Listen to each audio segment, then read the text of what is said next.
This time, on Highway Through Hell, a whiteout Nobody's coming, I'm here. becomes a workout for Colin and Mighty Mo. A cliffside crash Bad corner. has Dylan in a tight battle. Watch it! Watch it! And a deep problem Unbelievable. forces Jamie to dig out an old weapon. Oh, baby.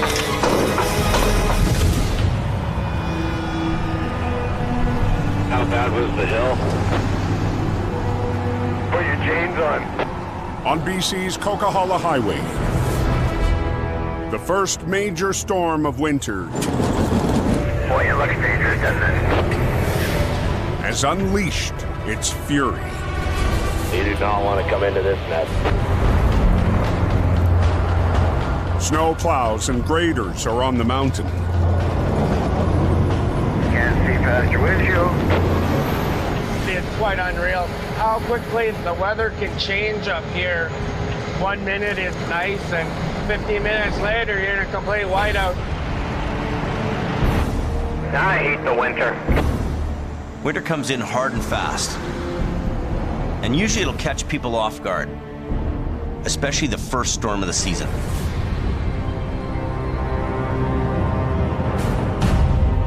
It's gonna be a gong show on Othello. On a side road just off the Coke, Just making sure the chain's tight. a prairie trucker Oh, goodness. takes shelter from the storm. I don't like the mountains to begin with. Never mind the winter. Never done this before. That's why I'm Richard Reimer is preparing for his first trip better to be safe than sorry. down one of the toughest back-road trucking routes near Hope. Othello Road is one of the nastiest places around here. This is a goat's trail on the back of a mountain. With extreme grades and hairpin turns, Othello Road is the stuff of nightmares for truckers. Get over this way! Come on! On the truck! After chaining up below an overpass, All right. That's as good as I can get it. it's time for Richard Okay. to run Othello Road, north of Hope. Richard Reimer That was a snowplow. picked the wrong spot to chain up. Scared the ever-living daylights out of me. Now the mountain rookie still faces a white-knuckle drive 11%. down the notorious Othello Road. 21 years of driving, and this scares me. I don't want to be out here. It's my first time going to the water plant, so I'm really nervous. Even with chains on, Trying to keep her from sliding. This is very sketchy. I don't know if I'm gonna get down there. Come on! This is downright frickin' scary. Richard's taking it slow. I'm doing 15 kilometers an hour. But can't get there fast enough. 250 meters to the driveway where I gotta be. Sometimes you think to yourself, why am I in this crazy place? There's easier ways to make a living. Here we are. I made it to the water plant driveway. And it's downhill from here. Oh, my word. It really started snowing heavily. Just west of Othello Road, the storm's getting worse. Holy, that wind's cold out there. High winds and drifting snow threaten to shut down all roads around Hope.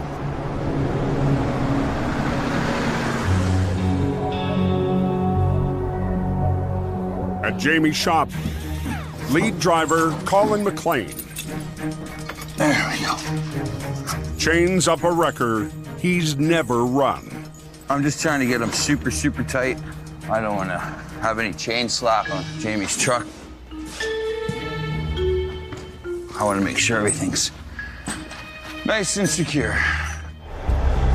Colin's heading out in Jamie's classic 40-ton truck, the Mighty Mo. This is my first day with Mo. I'm gonna give her, take it right to the limit. Let's see if it can do what it's supposed to do. So far this winter, Yeah! only Jamie has operated his prized Holmes 850, Stand back. a 40-ton mechanical record he's counting on this season. It's just a mean-looking, mean-sounding, mean machine.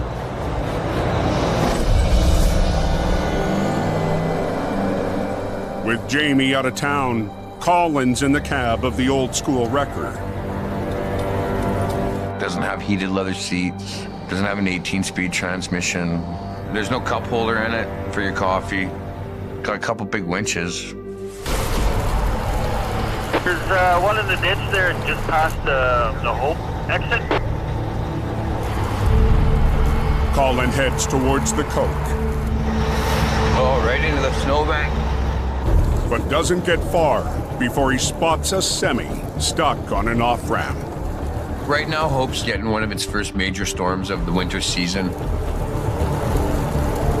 It's insane here right now. What do we got going on here?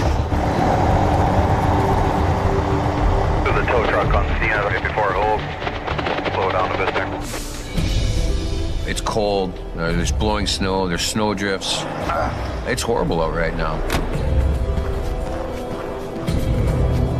It's good times. With no chains, Tow hook! Where's your tow hook? the driver's unprepared in more ways than one. Your hook! Open the hood! Tow hooks are often stored inside the engine compartment. See these? Hooks! You got a wrench? Means that I need to be extra prepared and more prepared. Why in the hell would you drive into this kind of weather unprepared? With a wrench from the Mo, Colin wrestles out a tow hook.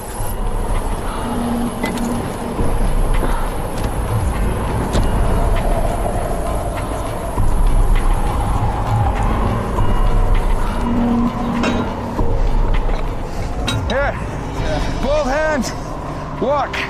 Then gets some help pulling out a line from the big Holmes wrecker. The free spool wasn't kind of kicking out of its gears.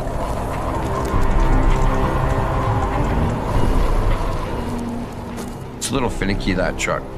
Even Jamie's still working out some of the quirks. Get her in there. All right, put her in gear. Release all your brakes. And we'll start tugging on you. We'll get you out of here.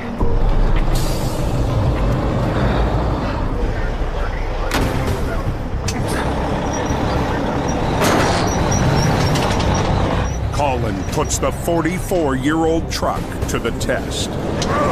Mighty Mo's meant for pulling. Simple. It's sort of the muscle. Crank it hard. We've got the chains on it. We've got it in low gear. We've got the lockers in. Come on. Colin is struggling. Go. What the? But the Mo is not the problem. Hey, turn your wheel. Turn your wheel. Like that, straight. It's really not hard, man. When somebody's pulling on you like that, just keep the wheel straight. No, back that way. Straight. Good. Don't turn the wheel into the ditch. Come on.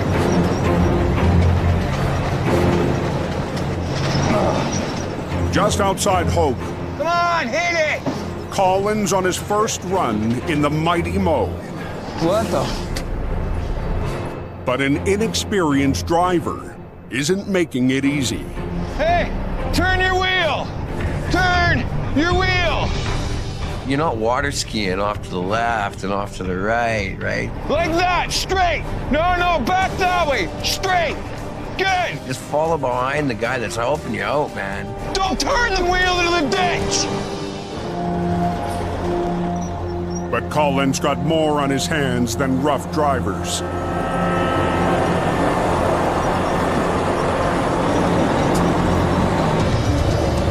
He's trying to get a handle on the vintage mechanical wrecker. Come on! Operating that 850 Holmes, it's old school and definitely works a lot different than the newer technology. Ready to dance, baby girl? You ready to dance? Colin spent most of his time operating Jamie's modern heavy wreckers, HR 117, HR 116, and the Rotator. I think really this will be a culture shock for Colin because he's probably only ran hydraulic wreckers most of his life. Come a little bit. The rebuilt classic has always been Jamie's passion. Mighty Mo, I get it. It was a great truck, but it's old technology. There you go. But today, that old school technology gets it done.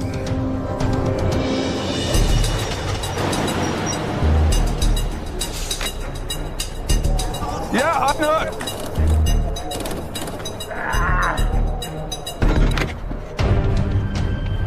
Calling the toll for assistance.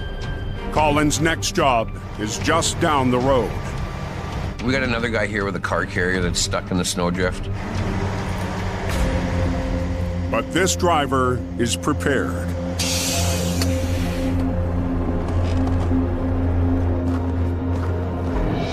Morning, boss. He had his winter clothes on and he was ready to get out and, you know, he knew what to do. Put her in gear. Brakes off. We'll go together, all right? But the rig will be a heavyweight challenge, even for the big Holmes wrecker. Fully loaded, the car carrier weighs over 80,000 pounds. Come on, hit it! For this pull, Mo needs all the might it can muster.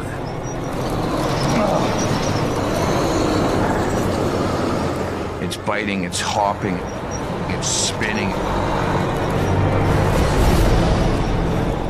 The heavy snow adds to the resistance. It's got very, very low clearance, so the snow's kind of packing in underneath there. He knew how to drive his truck, he knew how to follow in behind. We need to keep the momentum up. Colin and Mo finally managed to pull the car carrier out of trouble. Felt pretty good to get it to the top. Definitely working with Mo is an adventure. It's like an old battleship, really. It really is. And it's a lot of work.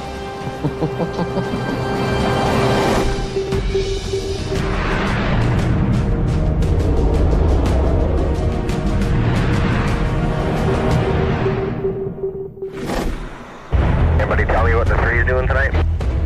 40 kilometers east of Hope, There's an accident there. a semi has flipped on a narrow stretch of Highway 3. Got the all right lane shut down. The trailer is lying on a no post Oh my goodness. on the edge of a 1,000-foot drop. Holy moly. A flagger is one of the first on scene. A couple of deer were on the road. He swerved to miss the deer and lost it. He's got a badly injured shoulder. He's gone to Princeton Hospital. He probably should have hit the deer. Just heading out to Highway 3, bringing out mission 90, which is the my 35-ton record. Mission Towing's Dylan Greenwood is called out to the crash. See if we can get this thing back on its wheels as fast as possible. Dylan's boss, Ken DePerrin, knows the risks of this notorious route. Highway 3 is a very dangerous road. You never know what you're going to run into. Gotta go crawling through some brakes. There's a little bit of a cliff here. I'm surprised he's not off it. It's a bad corner. There's a lot of trucks that go down there and sometimes come up in pieces. The driver swerved to avoid the deer and rolled onto the no post, coming to a stop just feet from the abyss.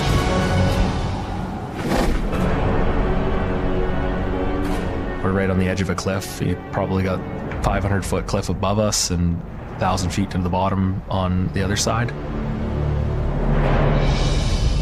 Dylan has a look at the rig Jim's coming, we'll unload it. and its cargo. It's pulp paper. It's just heavy bales of paper. The trailer is too damaged to flip with the load inside. With the pulp paper, it's very heavy, so we're gonna have to unload the trailer to upright it. Another mission wrecker arrives to help with the recovery. But with a full cleanup crew hours away, Dylan decides to unload the heavy bales with what he has on site. We're trying to lessen the weight, lessen the strain on the side of the trailer. Watch yourself. Coming through. The dense bundles are winched out one at a time. They're about 250 kg a block, and there was a lot of weight here. Each bundle weighs over 2 tons. It's one big wrecking ball. With the last of the paper bales nearly out, Dylan needs to find a way to flip the semi back onto its wheels. We're obviously gonna have to worry about this light pole here that's resting against, and about 1,000 feet of nothing. You're pretty much walking on the edge. There's nothing but darkness below you. If you fall off, you're gone. You can get hurt very badly. With a strap around the trailer and lines from both heavy wreckers, Dylan must work in sync with the second truck to flip the tractor trailer upright. Come on, close to the strap. We got to go on the dangerous side of the trailer to be able to run the straps underneath it. There's nothing really to tie off to. If you slip, probably gonna fall to your death. But the trailer is so tight against the barrier, Dylan can't work the strap through. We're gonna pull it away from the barrier. We had to move it off the barriers a little bit just to get enough room in there to be able to get the strap underneath it.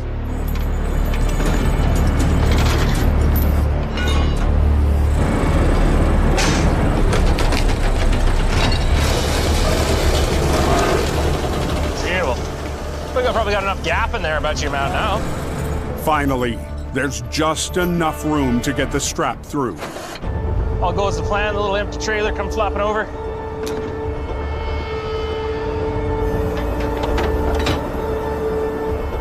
Get the trucks rigged up and shouldn't shut the highway down. Traffic on Highway 3 is stopped for the flip. Got a love closures, eh? Oh man, what a drag. There we go. Anytime you close the highway down, pressure's on. You gotta get the highway cleared off as quick as possible. Watch it! Watch it!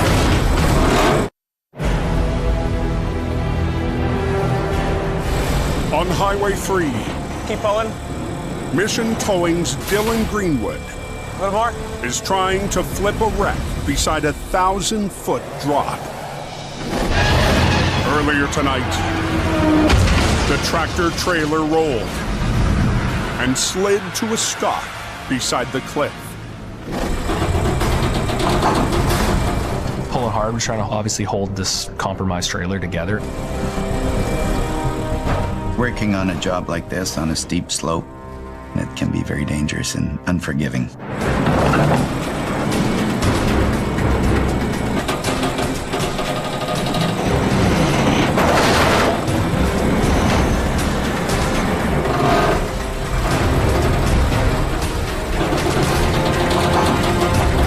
Careful now.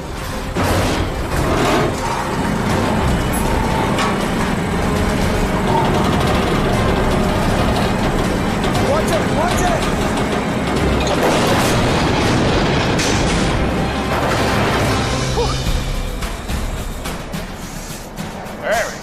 Puts a smile on your face when you get a truck and you roll it over back onto its wheels. All right, almost done. We'll get it off the highway as quick as possible. Beautiful. After clearing the wreck from the dangerous corner, And I'm just so glad that the job's finished. He's getting better and better all the time. Dylan's heading home. Yeah, it's good to get her loaded out of there. That's a bad spot to be working in. Okay, road's clear. Oh, wicked. Right on, bud, thanks. Near Hope on Highway 1. No, we weren't prepared for this today. The blowing snow isn't letting up. 15 to 25 centimeters. This storm come in pretty hard and fast. Caught a lot of people off guard. Why am I getting out in this weather? Oh, Colin's first day in the mighty Mo has drifted into night. It's cold, there's blowing snow, there's snow drifts, huge wind gusts. It's horrible out right now. Any of you guys that are westbound at the Flood Hope exit, just watch yourself. Now he's heading up an off-ramp. We got a wrecker that's gonna try and go up this other exit here, so. Driving against traffic. Can I even get over this way? Trying to reach an on-ramp. I don't even think anybody's plowed in here yet. Stopping drivers in their tracks. This whole freeway on-ramp was basically a big snowdrift. It's completely jammed up. Snow plows can't clear the on-ramp until Colin clears the lane. Oh. Whoa! It opened the door at one point and it almost blew the door right off of Mo. Hi. We're just on the phone with, Nobody's coming, I'm here. Okay. We ran into a family. They're stuck in a snowdrift. Now, you definitely want to get the kids to safety. Can you move it all? That's about as far as we're going. Okay. Can you go forward it all a little bit? Back it up. All right. Kids in the car. Okay. All right. You're always a little extra concerned when there's kids involved.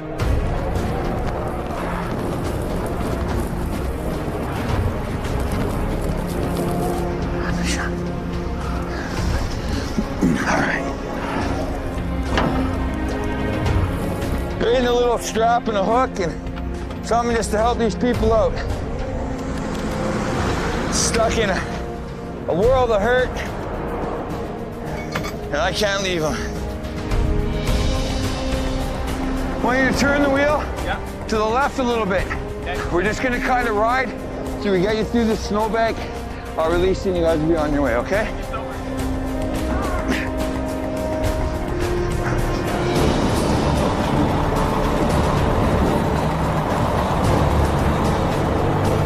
It's a simple tow. But getting onto the highway is serious business. Give it a moment. It's a good place to die right here. Colin waits for a break in traffic until it's safe to let the family go. Kid, you're all good to go, sir. Thank you so much. Be safe, kids. I'm not even gonna charge for that one. Come on, let's go!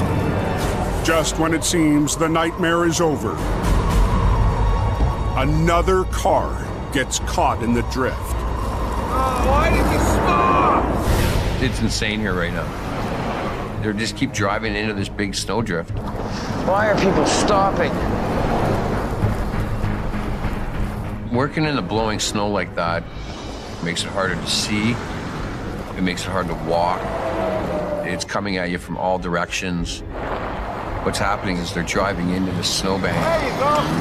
basically lifting their car off the ground, and their tires aren't able to get traction on the road. It was getting a little frustrating. The on-ramp has become a snow trap. As I was pulling one car out of the sinkhole, another car was just driving into it.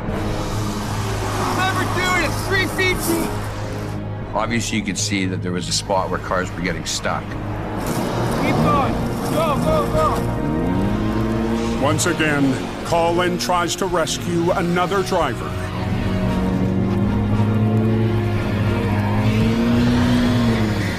But moments later, another vehicle is swallowed by the heavy snow. Sometimes between Mother Nature and human nature, you just feel like giving up. In hope, Colin is reaching his breaking point as car after car gets stuck on an on-ramp. At this point, I'm getting run down. It's cold. You're getting pelted by 80-kilometer-an-hour sideways snow.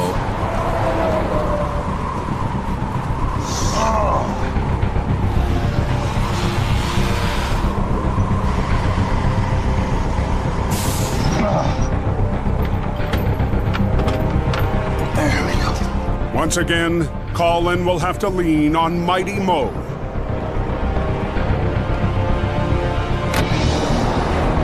To clear the cars so the snow plows can clear the ramp.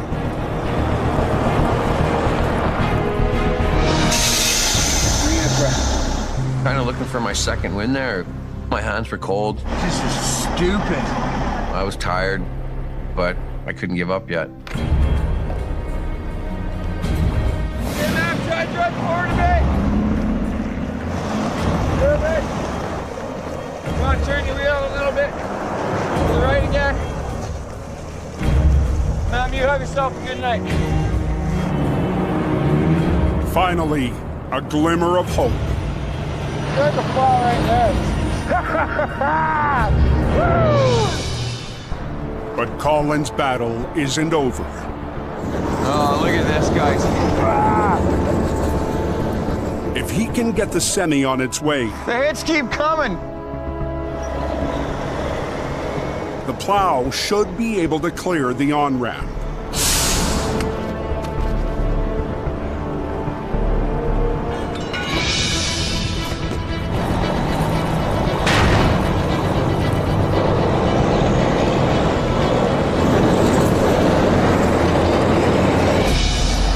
Traffic moving, hopefully I can get that plow guy down.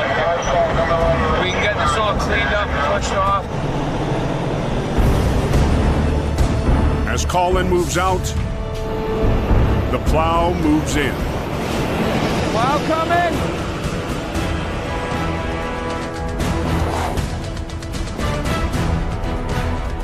Send me still blocking the east ramp going down to the highway here and hope, or is it cleared out of the way now? There you guys go, X168 is open again. Nice. Colin's first run in Jamie's classic record is a victory. Mo's gonna make it through the rest of the night. She's a good solid truck. We're gonna work her.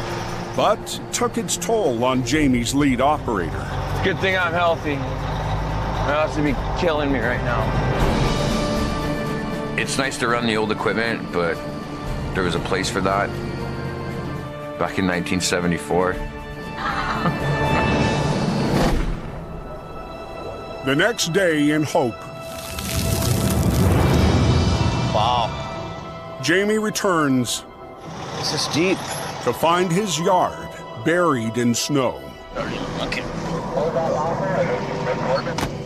Unbelievable. The snow's just dumped on us and basically paralyzed everything around here. You know what we should do, Paris? Let's get a measuring tape and measure the snow just to figure out how much actually fell. There's snow up to my knees in this yard. It was bad. What's about 1, 2, 3, 4, 5, 6, 7, 2 foot 8. And that has to top last year's record, I think. I think so too, yeah. Last winter, another storm snowed in Jamie's fleet. I got 1, 2, 3, 4, 5 trucks trapped in here. When have I ever been stuck in my own yard? Never.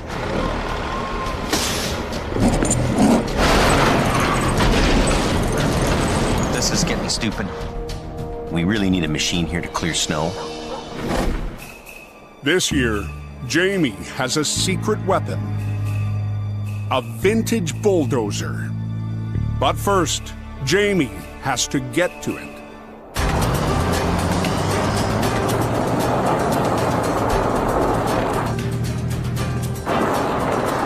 Are you there? Sure. Is it good? That's good, James. Pop the hood. Originally, I spot the dozer in a friend of mine's tow yard in Revelstoke. Like an early 40s tractor. And all I had to do was drag it home. Now I've got something to move snow in the winter.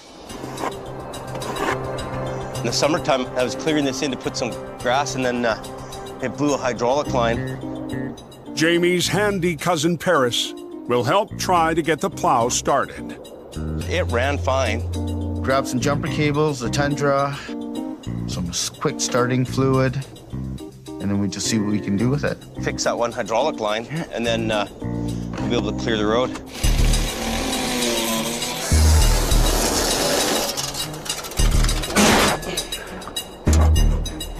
Get a handle on the handle. They remove and replace the blown hydraulic line. Bottom. So we got that fixed up right away. I think this battery must be just frozen. But the battery won't take a boost. So Jamie drops in a new one. You know, a little bit of monkey wrenching and we'll get it running. I love my old iron. I love tinkering with old things and making them work. Headlights are working.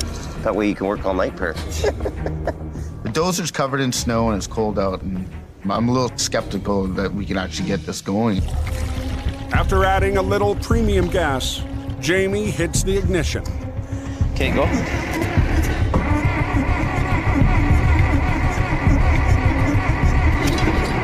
Get a little smoke.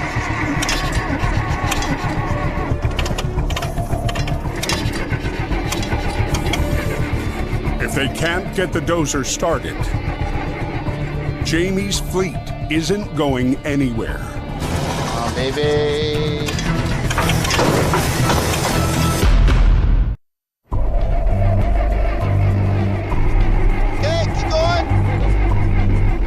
Jamie and Paris are trying to get an old dozer running to dig out the yard. Keep going. But it hasn't run in months. Give me a little gas. It's like an early 40s tractor. And really, you just gotta tinker with it a little bit. Some fine tuning, and she starts right up. Good to go. I look over to Jamie. He looks pretty damn happy. That's perfect. You know, to be able to go tinker with it a little bit and it starts up, you know, that's a really good feeling.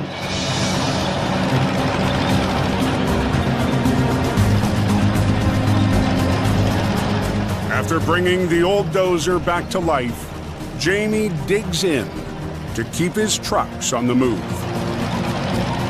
It did plow the snow really good. I was impressed. This year, we were a little more prepared with this old machine, and it saved the day for us. It was perfect. We're almost on the home stretch here.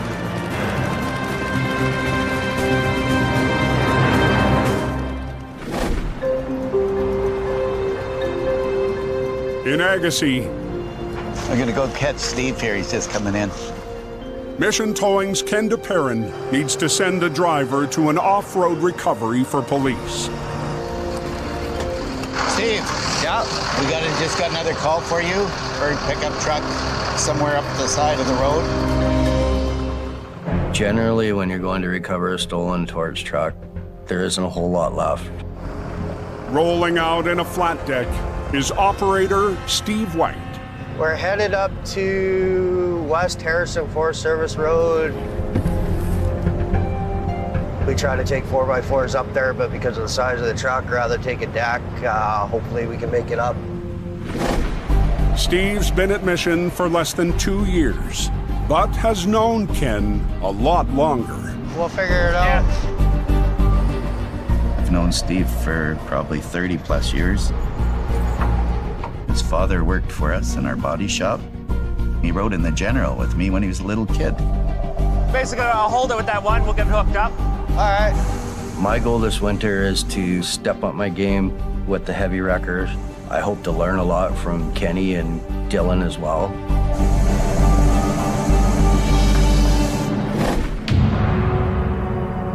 We're coming up to the turnoff here.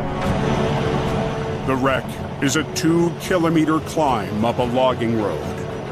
The road's a little rough because they don't plow it.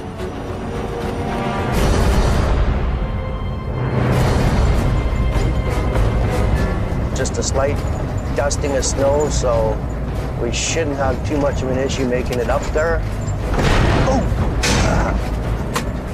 Logging roads are icy. There's logging companies working up there, so you always got to watch out. But the potholes. Wasn't expecting the road to be like this. Are the least of Steve's problems. You gotta be. The flat deck is losing traction. The truck actually starts sliding off the road. My deck truck is not an off-road truck, and it's a big, heavy truck. Alrighty. We're gonna try chaining up. Hopefully we can make it up there. Last resort, the only thing we can do.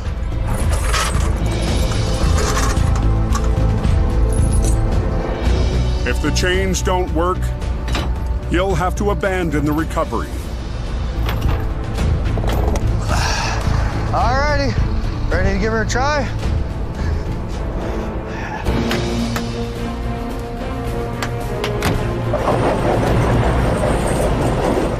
Even with better traction, it's tough going.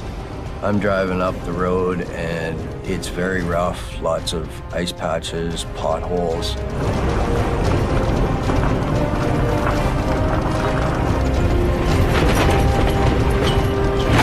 Right there.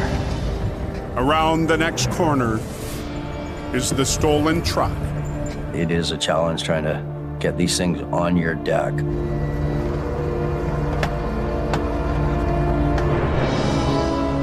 Steve takes a closer look at the burnt-out wreck.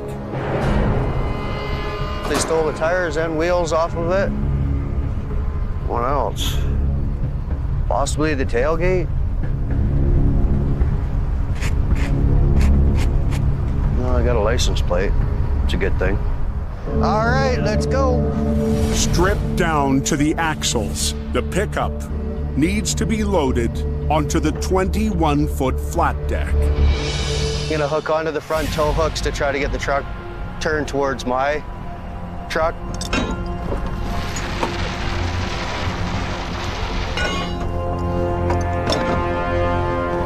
Let's hope this works.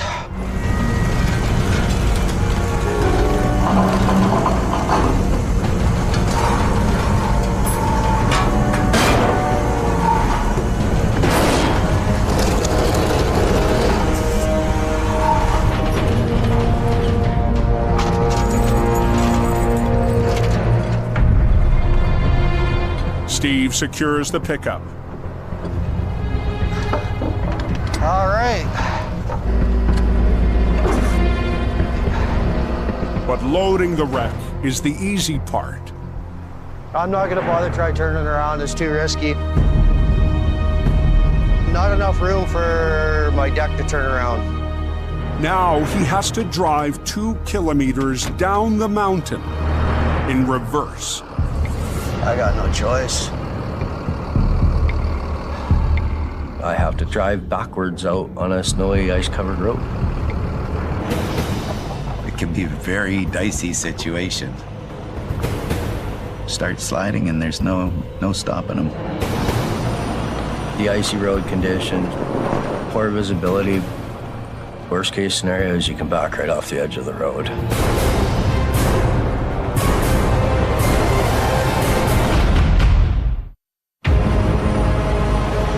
I don't need to get stuck.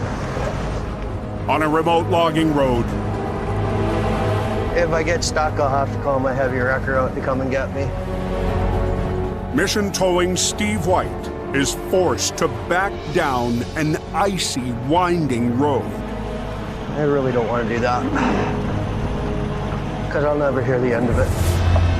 It's 2 kilometers to the main road below. I'm not a big fan of backing down a 30-plus foot truck on a snow-covered gravel road.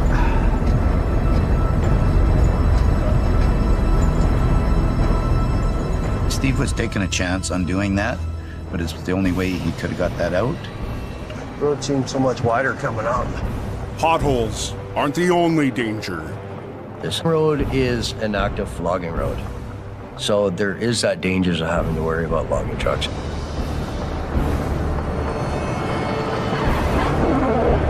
Always watching my mirrors. Visibility is next to nil because of the windy road. It takes a while, but as long as I can get out alive, that's all that matters. After 30 minutes in reverse, relief. Steve finally reaches the main road. I can't believe I just backed down all of that and made it out.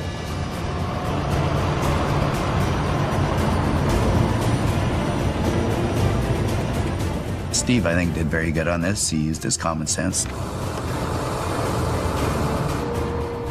The younger guy could get himself in trouble on a job like this.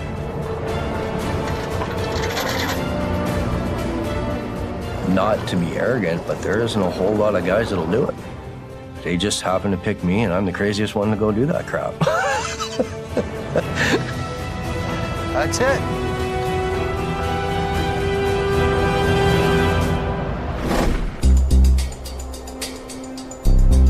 Compact snow and ice there.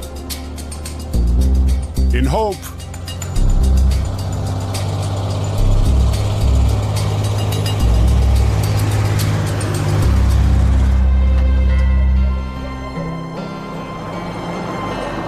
Colin rolls into Jamie's yard in Mighty Mo. This is the first time I'm trying out mow. I definitely prefer the advantages of the newer technology for sure.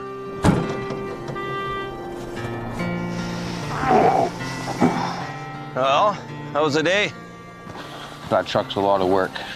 You found it a lot of work to drive? It's definitely a lot of work. I don't know how you old-timers did it back in the day. Big cog on it to free spool the winches. Hard to pull. Well, that too. In order for a guy to really be successful using Mighty Mo, the Holmes 850, you've got to understand what they can do and what they can't do. And some of these young guys like Colin, maybe they don't understand that. No, she's a lot of fun. Yeah. You wouldn't want to drive it every day. Maybe around Hope.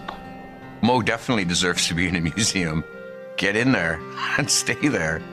Well, it's at the Jamie Davis retirement home for antique wreckers. Antique Roadshow, right? Yeah. It's a man's truck. You got to work that truck in order to make it sing. Oh. I think it's time to make a fire, don't you? Yeah, fire time. Yep. Oh, I should already have that going. Oh, it's cold.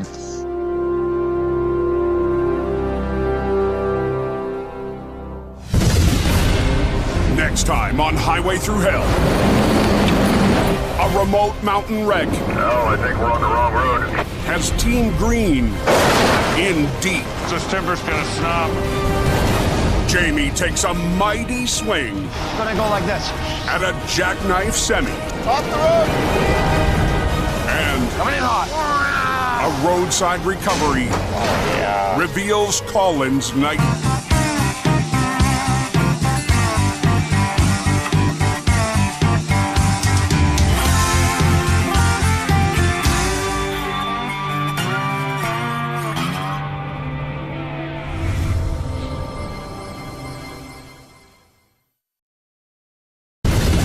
This time on Highway Through Hell. Come on, baby. A remote mountain wreck. No, I think we're on the wrong road. Has Team Green in deep. This timber's gonna snap. Jamie takes a mighty swing. It's gonna go like this. At a jackknife semi. Off the road. And coming in hot. A roadside recovery reveals Colin's nightmare. This is where I'm gonna die. Come around the corner and you're going into slush. A slick night on BC's Coquihalla Highway has caught the attention of truckers and maintenance crews. We're always watching, we're always looking at the sky. We're gonna get something here pretty quick. So right now we got everybody out. At 11 p.m., Anybody got any eyes on the situation? South, right around the corner, the gas crashed. Jamie's lead driver, Colin McLean, All right, copy that. is called to an accident 50 kilometers northeast of Hope. Apparently a tractor trailer lost control and ended up grinding his truck up on the no posts. And we got a wrecker coming right now. Tonight, Colin's operating HR 116, the last modern heavy wrecker in Jamie's fleet. She's just a beautiful, beautiful truck. Watch out for that accident scene up there. We're just rolling up on it now. Not exactly sure what's going on here yet. Whoa.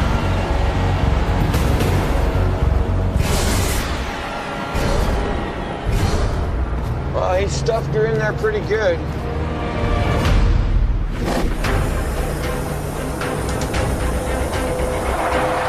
The driver lost control.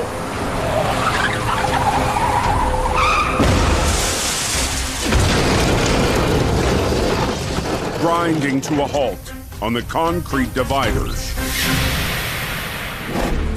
Ugly, ugly, ugly, ugly. One of the semi's fuel tanks was ruptured during the crash. Is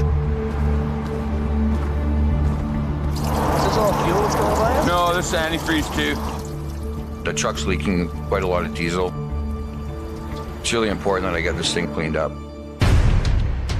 The wreck is blocking the fast lane. And I'll just skid the whole thing down there, get us off the road. So Colin needs to work quickly. Let's get this guy off this no post. We need to get this out of here. We want to get this job done as quick as we can.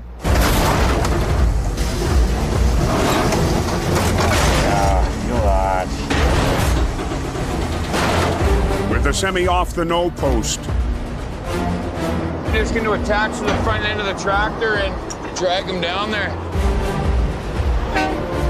Colin moves the wreck off to the side to prep it for the tow back to Hope. I called John Rogers to come up in a Tundra 10-4, copy that. so that we can pump out the diesel, get rid of any kind of leakage. Oh, look at this guy. But as Colin continues the job, Coming in hot. Look at this guy. Wow! Down about 10. There goes 60,000 pounds. some drivers aren't slowing down. Now, Colin needs to work under the rig, near the live lane. You're on the ground, you're in a tight working area. You got guys flying by you at 100 kilometers an hour. You got nowhere to go. This is where I'm gonna die. Stuck underneath the drive tires. I already know it. Keeping a tow truck working there at Falls Lake. On the Coke. Hey! Traffic isn't slowing down. As Colin works under a semi at the side of the highway. When a truck blows by you at that speed, and you're out there working 5 or 6 feet away from it, you feel it. You feel the wind, you feel the rumble. I've already had the dream. Some guy's gonna come plowing in. I'm gonna see it, I'm gonna hear it. I already know. That's how I'm going out.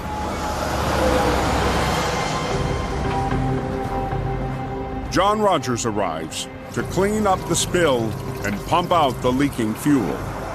Tonight I'm driving Tundra 107. It's got a big tank in the back, which we use for pumping diesel out of tanks that have been compromised. So it's in there nicely. Perfect. Might as well draining. The driver's side's completely ruptured, so. Okay. We gotta make sure that we're not gonna be leaking any diesel as we're driving down the road here.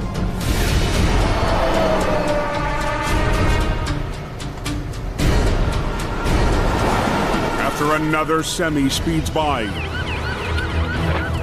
a patrol car gives chase. That was nice to see. A trucker blows by us, you see the officers jump into action like that. It was a good feeling. John pumps the last of the fuel out of the rig. We got the fuel pumped out. It's almost good to go, and then we'll be clear of the scene. While Colin finishes caging the brakes. It's always a big relief that I made it out of another one. John, you good? You clear? Yeah, go ahead, Colin. And heads back down the mountain in HR 116. I really love operating that heavy wrecker. This winter, Jamie's been counting on his growing fleet of classic wreckers to handle most of the workload and cut costs. When you get rid of that brand new big truck with the big payment, you're in charge. Even Collins had to adapt to the old iron. What do we got going on here? Whether he likes it or not. With all the trucks is an adventure, but with Mo, it's a little bit of a classic adventure. Yeah, it's open. This is very possibly the last job for HR 116.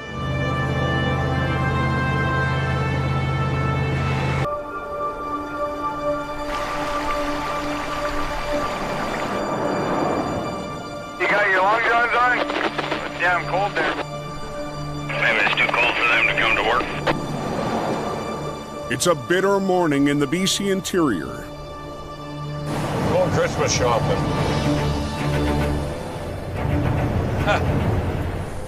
Al Quiring and his heavy wrecker are a long way from home.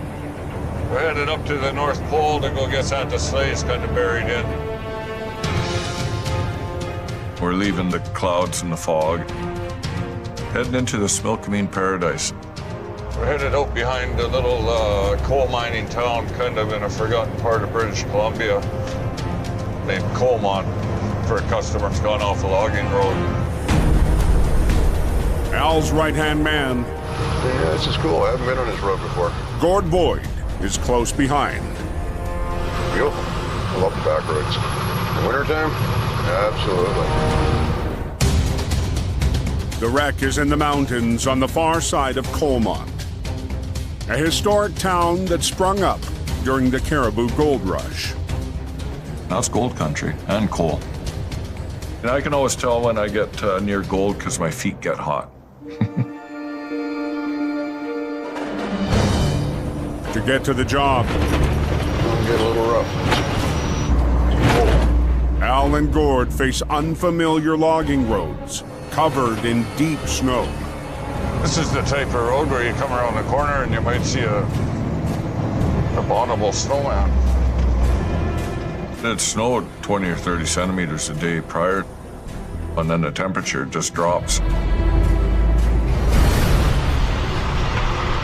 Ooh, there's a corner I wouldn't want to miss coming the other way. That would hurt. Oh, crap. This is something else, isn't it? You're out in the middle of nowhere. There's not a whole lot of road signs. About 20 minutes up the mountain. I hope he knows where he's going. I sure as hell don't. Come to a wide spot there, Gord. It's tanked off until I go find this truck. Wait for you here? Yeah, just wait for me here. Okay. Until I can determine that this is actually the road that the accident scene is on, Gordy's got to stay back.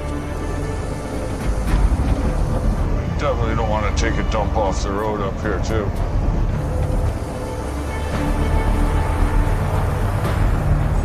You really got to watch out for slippery conditions. You don't want to get stuck in the ditch, especially on the deep side. We're spinning.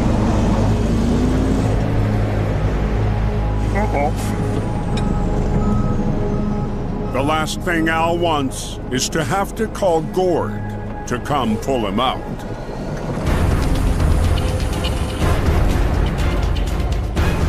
Man, I don't want to go too much further up this road. No, I think we're on the wrong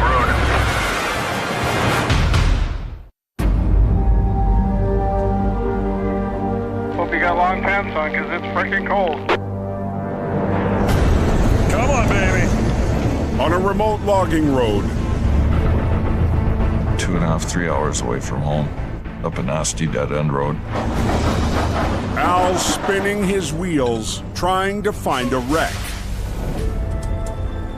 Waiting back down the road. No, I think we're on the wrong road. Absolutely, yeah. Gord's truck is spotted by locals.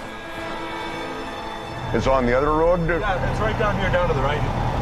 Yeah, we're on the wrong road. I'll get turned around. Yeah, perfect. I appreciate that, because we'd have gone up there for miles looking for it. When you're out in the little towns like this is the kind of people you can expect to meet. I have met the best people in the world in the smallest of towns.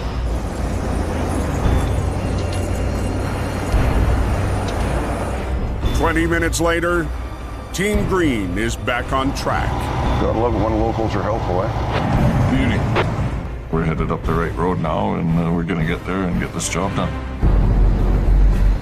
Well, looky here.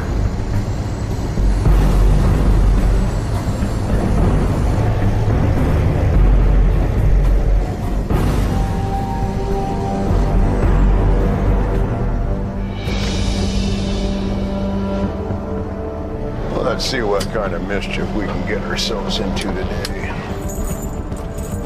Okay.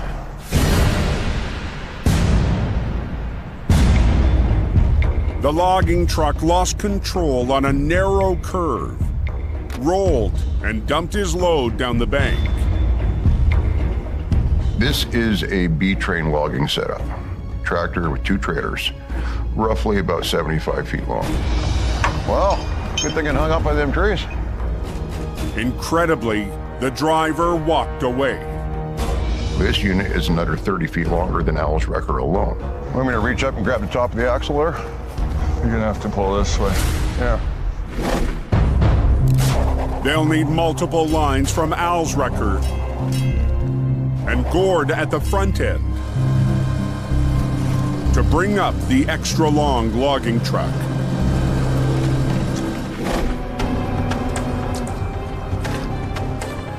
Cold enough here to freeze the balls off a brass monkey. What we're going to do is grab a hold of all 3 of the pieces at once and slowly and carefully bring it up. Pass this up to me. I'm gonna go jump on this thing. Yep. See if we go for a ride. That means several trips down the steep, snowy bank in conditions much colder than the Coke. Just because the sun's shining doesn't mean it's warm out here. It's well below freezing right now. Put that right there for you. If I can get to the bank. It's pushing -20. It's friggin' cold. You got to be really careful. You're on snow-covered rocks and bush, and you really don't know what's underneath the snow until you put your foot on it. You're gonna have a hell of a time getting back up out of there. I'll get it. There really is no other way to do this. You got to get in there. You got to get it hooked. Keep moving. You don't get cold. I get this. Okay.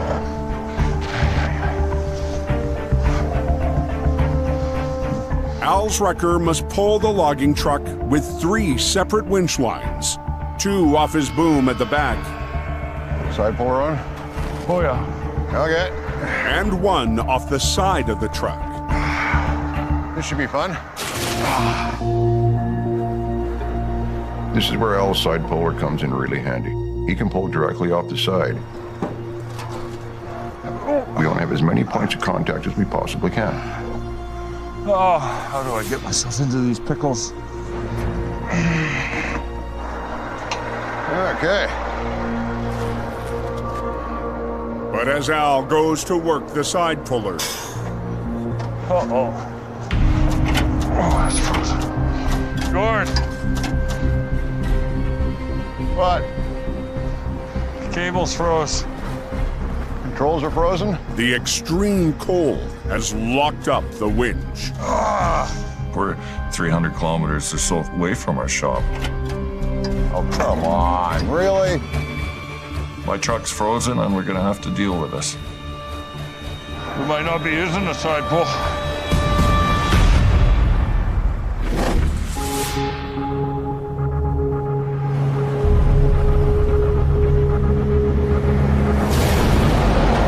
Nearly 100 kilometers southwest. Anybody got any word on Highway 3? Jamie Davis rolls to an urgent call on a winding mountain road. We just got a call for a jackknife semi about 4 or 5K west of Manning Park. See what we can do.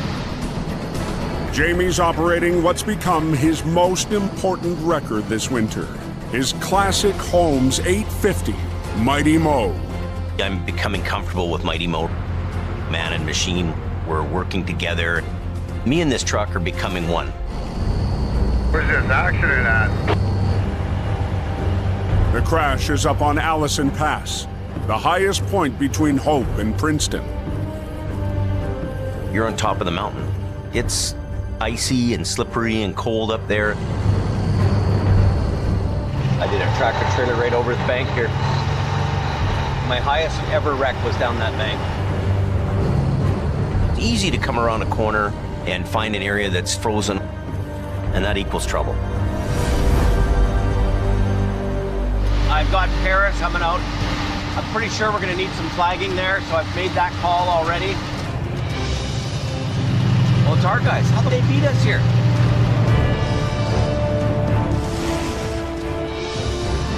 Tundra's doing its job. It's good.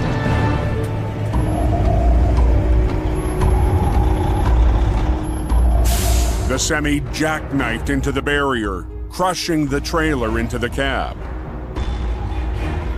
So it's going to be a bit single lane traffic right now. Are you loaded? Empty? Okay. To get the wreck from the narrow highway, Jamie needs to straighten the tractor trailer. We're just gonna get the trailer, flip it around the other way. Okay, thank you. The accident is on a slick, downhill curve. A situation that has Jamie's cousin Paris on high alert. I was getting frustrated with these truck drivers. Half are doing 100 kilometers by us, no problem.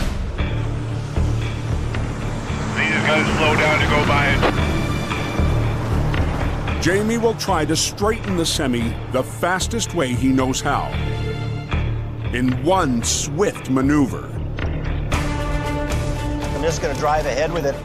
I'm gonna put a line out to it and just drive in an arc. Instead of using Mighty Mo's mechanical winch. A mechanical winch is slower, takes longer. Jamie will take advantage of the slippery road and the Mo's powertrain. Using a single line and brute force, Mighty Mo will simply drive forward to swing the trailer around 180 degrees and straighten out the semi. It's gonna go like this, right around. Okay. Mighty Mo has a big, huge automatic transmission in it. But how does this truck react? How's it gonna pull? We don't know that yet. Jamie will need the entire highway to pull off the 180.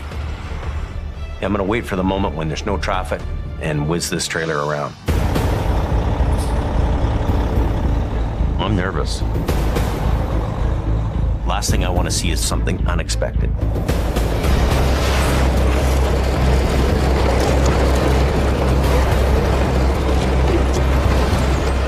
But as Jamie and the Mo start the swing, Oh, no. Off the road! I have never missed spring, summer, and fall so bad in my life. Yeah, when I went north, it was about -24. oh, that's frozen. On one of the coldest days of winter, Al and Gord are on a remote mountain road, trying to recover a 75-foot logging truck. All the makings of a party. Vertical slopes, deep snow, and an upside-down truck. Gord. What? Cables froze. The extreme temperature has seized up one of Al's winches. Wow, okay. You get up into -20, sometimes truck is frozen over. Oh, come on, really? I just gotta get that pry bar. Pry bar is what it takes, and I know a couple tricks.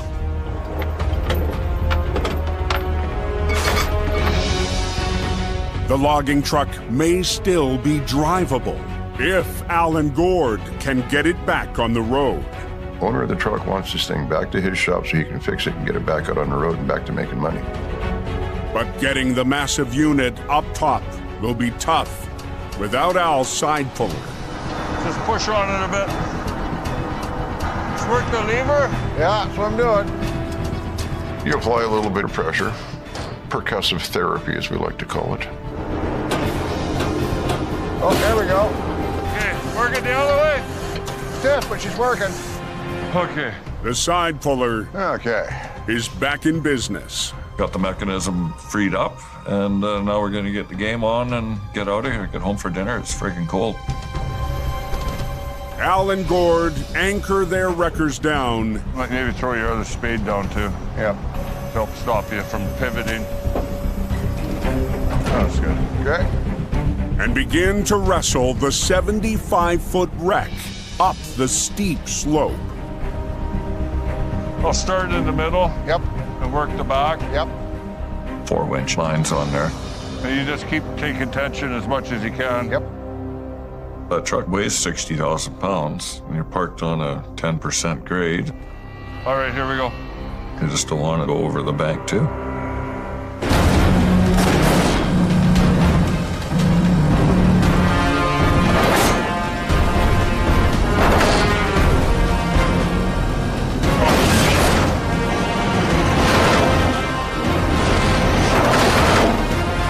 Other one, Gord. Other one.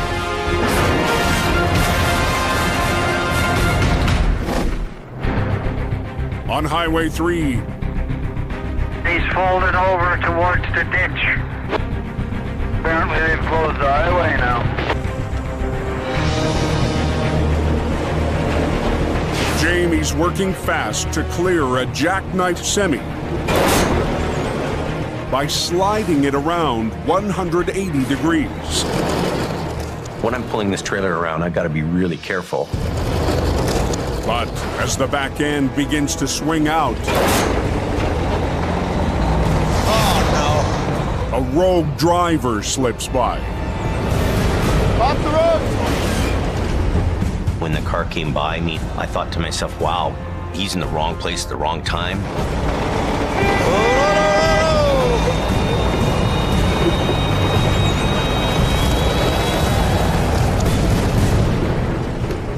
These guys really need to obey traffic control because they keep everybody safe. With the driver safely past, Jamie keeps going.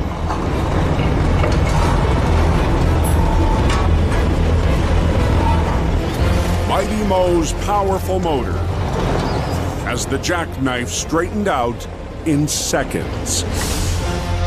That was easy. Just gonna turn around now and get the front end.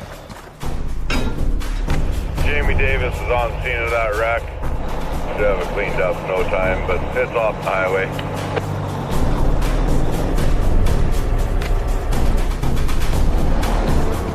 To finish the job, Jamie releases the tractor from the trailer. We're going to separate the units and haul them back to the yard. Then lines up Mighty Mo with the tractor to tow it away.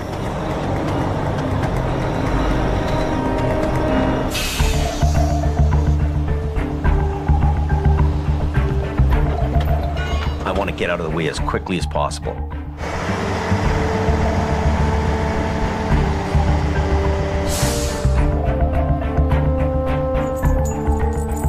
It's a lot easier to pick up a tractor by the back end. You avoid all the bumper, you avoid pulling the drive shafts. So then you turn around, I wrap up the signs and everything, and Yeah, good. Moments later, another of Jamie's rebuilt wreckers pulls up. Pretty cool truck, eh? HR 126 will tow the trailer away. First time me and you've been together in a wreck, eh? Yeah, I missed the good stuff. Yeah. Cam will pull up and grab the other unit.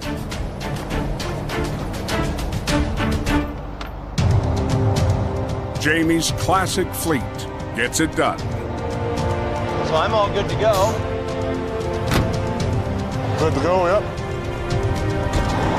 Riding on a high, the boss leads the way home in Mighty Mo. All good to go.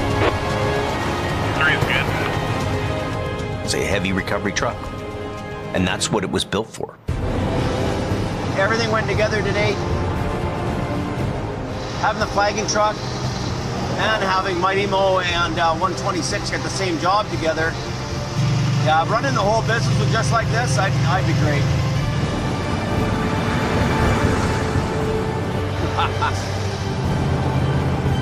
When I can use that truck out there, like every day, like it was a brand new truck and do these jobs, that's a win for me.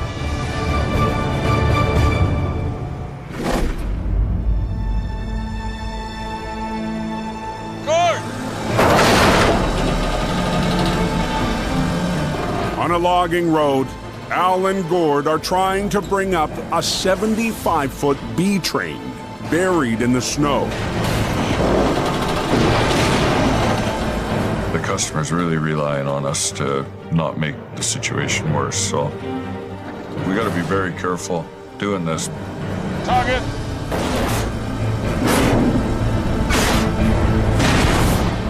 Dozens of logs were dumped in the crash, pinning down the rear trailer. Oh, you'd be surprised how heavy that thing is. Pull on her a bit, Gord. Now, logs are clinging to a piece of the trailer's frame called bunks. Easy, Gord. Keep an eye, there's some logs that hung up in the buttons, just in case something flies up. Okay. Bunks are the 10-foot-high metal posts that secure the load to the trailer. On a logging setup, you'll find pairs of bunks down the length of the trailer. Logs weighing down the bunks are getting in the way. We've got a few logs hung up at the very back of the trailer. There could be a problem because there is a fair bit of weight there. And we gotta watch that bunk at the bottom.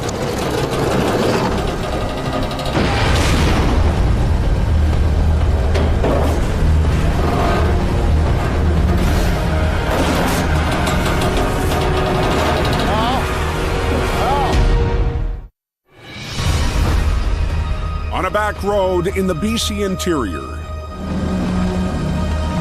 Just easy, Gord. Don't pull.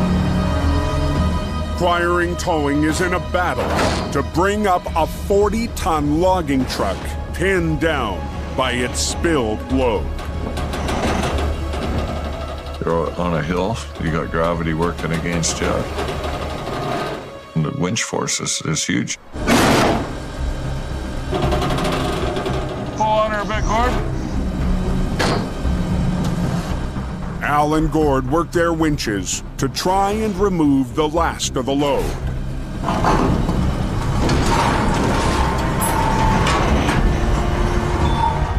If all goes well, those are going to dislodge and fall down the hill away from us and stop being a problem.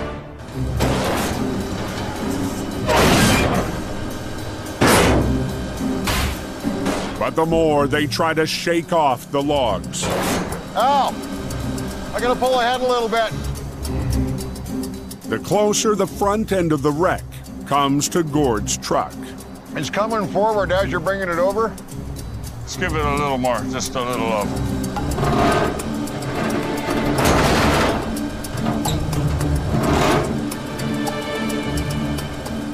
I'm keeping an eye on it. I don't want this thing getting too close to me.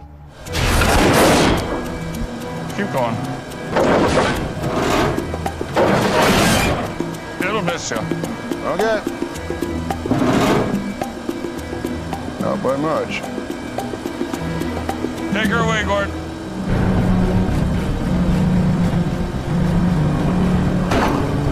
Pull on her.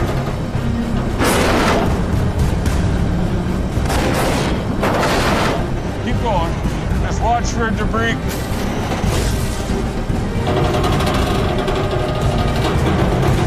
This timber's probably gonna snap.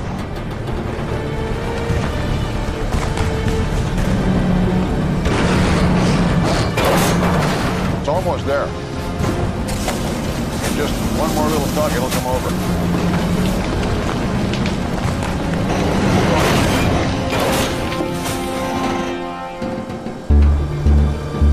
The trailer is finally free from the logs.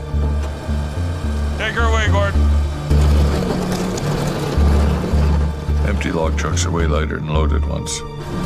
Now, she's coming now. They have to get the tractor onto its wheels. She's getting a little too close for comfort. Without running into the back of Gord's wrecker. Hold on, Al. Whoa, whoa, whoa, whoa,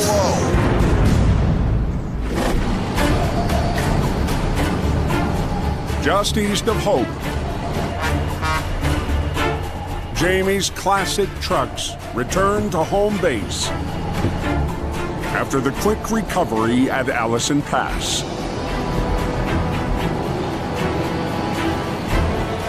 This winter, the majority of our fleet is paid for.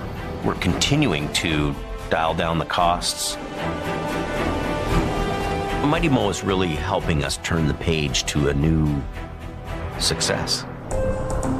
With his growing fleet of debt-free older wreckers getting jobs done, Jamie's last high-end truck, HR 116, may not be around much longer. You have a big truck payment that's $10,000 a month. I want to go out and do the job quicker and better than anybody else, but I'm also wrestling with the fact of financial reality.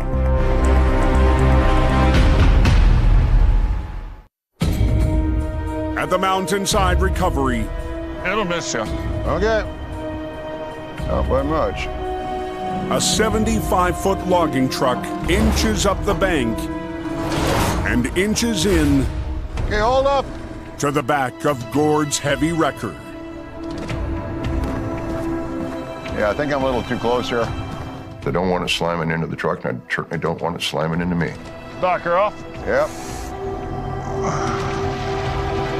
Then we'll start pulling this thing out. You gotta be cautious. I don't want to be calling the office that it's been wrecked. You're good. You're good. Just roll ahead a little. Better be safe than phoning my dad, tell him we gotta buy a fender, so. Can we just pull ahead?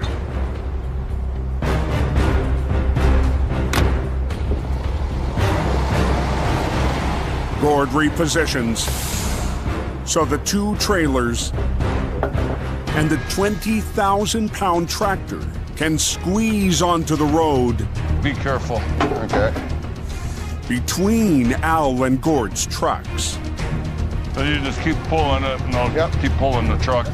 At this particular point, it's teetering on the balance. If we're not careful, things can go wrong right here. Okay, here we go.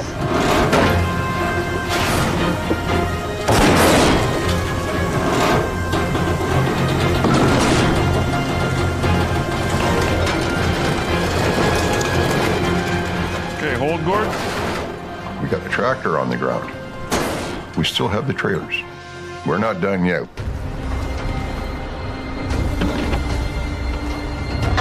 Okay, tighten her up.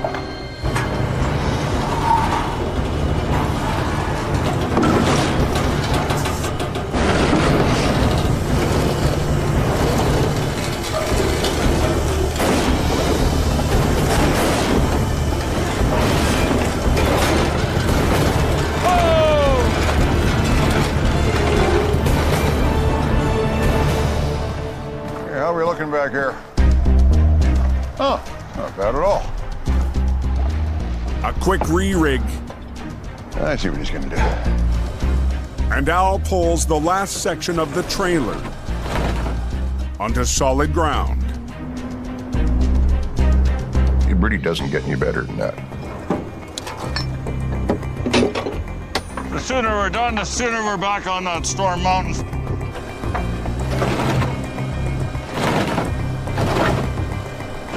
Woo! That's my Sasquatch call. The logging truck is up on the road, but a major obstacle lies ahead. Now we just got to get it off the mountain.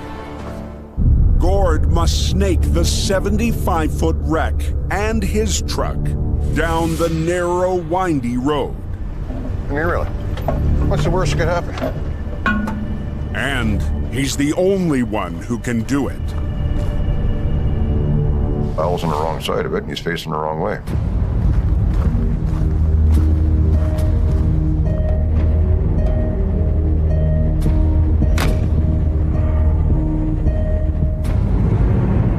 Anytime any of our guys are doing something dangerous, absolutely I'm concerned. At that point, I have to rely on Gord's experience and his judgment. We're about to go down the road. Very icy, very steep. This is gonna be fun.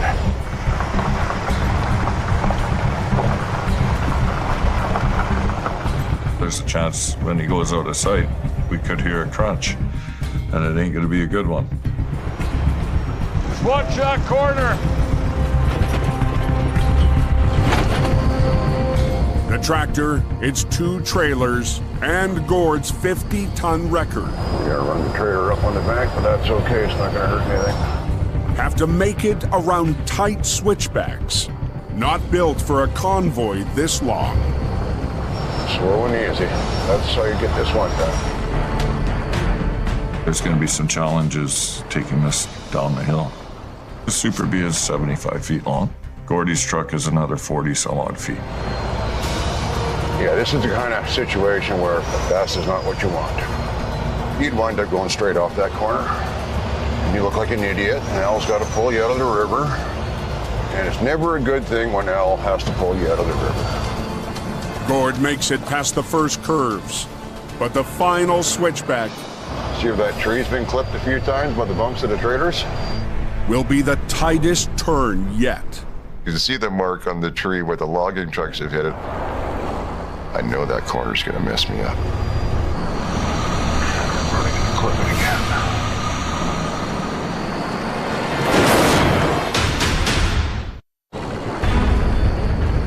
with a 75-foot logging truck in tow. Clip it again. Gord Boyd trying to make it down the mountain.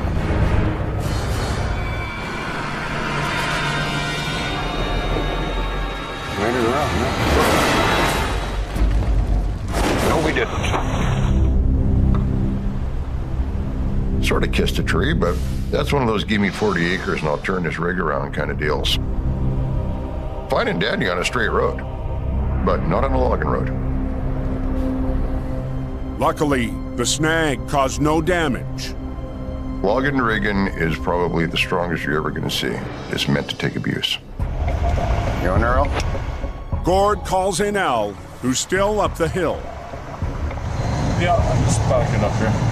Yeah, well, I'm going to need you to back down and winch the ass end of the trailer around for me. Rather than continue dragging it and get it jammed up against a tree, Gord stopped.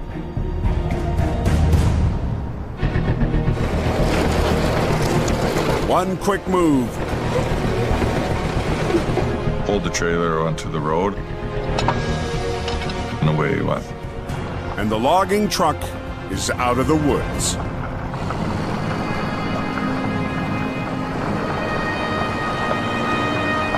At the first wide spot down the road. Yeah, so far so good. They separate the B train to each tow a piece of the prize, all the way home.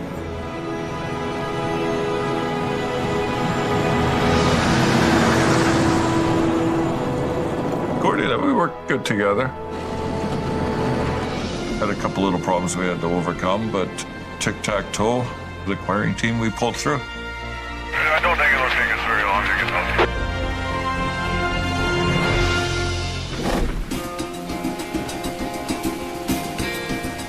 What do you got in here? Tool bag, toolbox. In hope. It's going to Merritt. Apparently there's a possible fire. Jamie gets ready to take the last modern wrecker in his fleet, HR 116, for a drive. Okay, so I guess we can go. Good to go.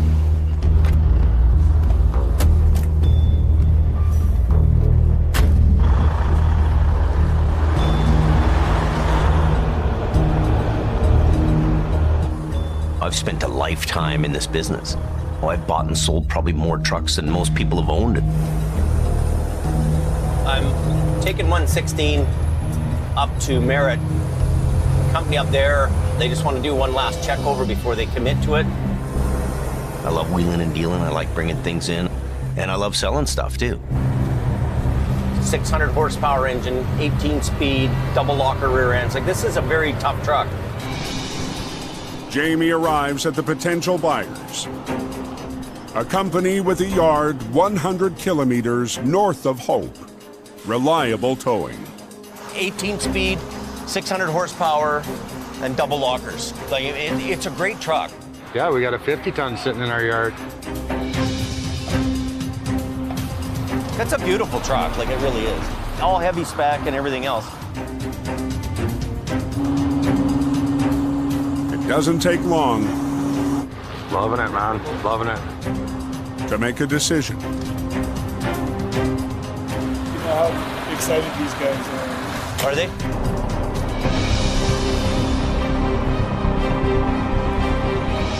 In 1 week, the new owners will take the truck off Jamie's hands. That'll be our last heavy-duty truck payment that exists. And mark the end of an era. We're going to continue to fine-tune the cost here. Having the whole fleet, older trucks that are paid for, is going to be a good thing for us. We own it all, and I'm going to do it the old school way. This is really all about who will be the last man standing, and it'll be me. Next time on Highway Through Hell. Go, get out of there. An ice storm brought our town to a standstill. Whoop. Has Ken Boy, you're close here. in a struggle We're right on the edge. to save mission. Whoa, whoa. A delicate job. Nothing, no wait there. tests Jamie. Then an unexpected turn. Pull it! Tilts the recovery towards disaster.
This time on Highway Through Hell. Go, get out of there. An ice storm Brought our town to a standstill.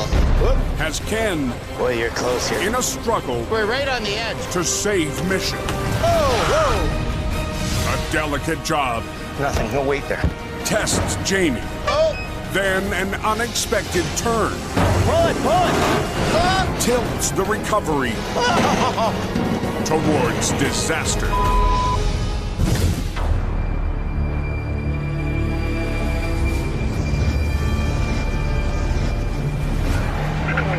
That was a little slick. Everything's all froze up, iced up. In British Columbia's Fraser Valley, Looks pretty spooky, eh? the worst ice storm in decades has crippled communities west of Hope. Just had a bunch of ice blow off overhead sign there. Damn. For the fourth straight night, accidents What a disaster. and power outages have crews working around the clock. We've got trees down, a lot of power lines down. It's real havoc, really. Yeah, if you guys in Chilliwack can hear us, there's no power. Many poles down from trees hitting them, wires down from branches falling on them. Power's out here though.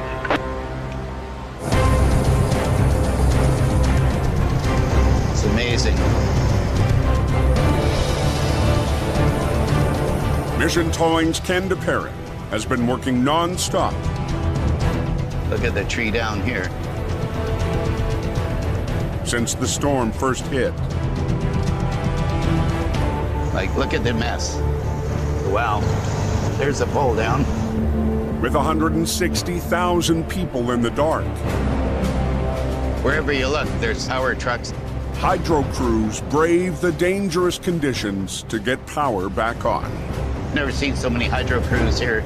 Couldn't make it to a count of 10 without hearing a crackle of a branch or a tree going over. They've brought in power companies from all over BC, try and get the town back into shape and get it restored. Ken's also concerned about his own operators. That just broke off about an hour ago.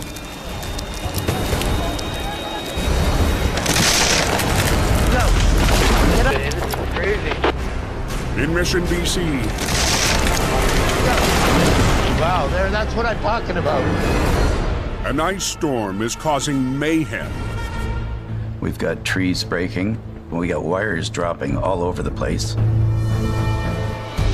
Crews are battling the elements to get the power back on. It's very dangerous. These hydro guys are actually the heroes of the town. Been working around the clock. But one repair truck has run into trouble. We're gonna help get one of them back onto the road so we can get back to work. It's a skating rink there. There he is. See what we got. Pretty icy, pretty narrow driveway. A hydro crew was heading to fix a downed line when their truck nearly slid off an icy back road. You're having bad luck tonight, I hear. Yeah, it started to slide. Scared you. Let's go have a look at it. It just started to slide more and more, so I called in the guys that can do this. The operator hooked his own winch to a tree to keep his truck from sliding into a frozen pond. Boy, you're close here. Let me just drop off here.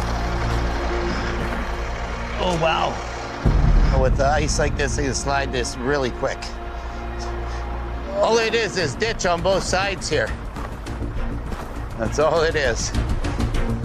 His wheels are hanging right on the edge, and the driveway is solid ice. Yeah, we definitely don't want it to slide over that bank. See, it's just a drop off right here. Straight down. We're in a touchy spot here. See, we're right on the edge. We're right on the edge. To get the hydro truck to safety, stay close to here in case my line breaks. You gotta jump in and hit the brakes, okay? Ken must winch it nearly 100 feet up the narrow road. You have to really keep an eye on what you're doing. Watch the ice. You don't want that truck sliding. Keep going, don't slip now.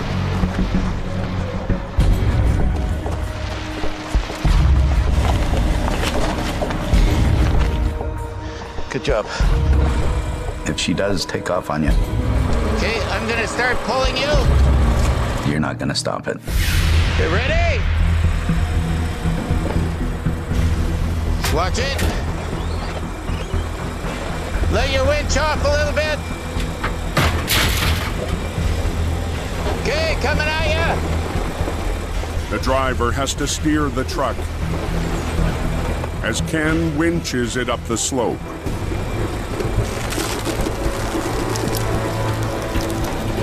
Whoop. No, you're gonna have to turn it to the right. Your front end is going down. I'm getting the driver to turn the wheels slowly. How's it looking up there? Okay. I just got to get her up here close to me. You might want to turn a little bit to the right. Just a bit. No, the other way, the other way, the other way, the other way. Yeah. Don't let the wheel drop, whatever you do. Keep going, right?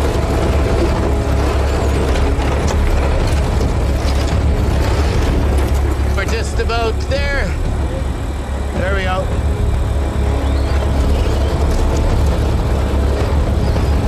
Hold the brakes. Good. Whoa, whoa, whoa. The $250,000 hydro truck Good. I think he's good. is safe. For a moment there, yeah, the front end was going to slide on us. And its crew Well, Thank you, Ken. Appreciate it. thank you very much. We really appreciate what you've done for us. can get back to work. He's got lots of work booked up and he's got to carry on to his next job. We don't have power here yet. Got a little ways to go yet. And there's a lot of work to do.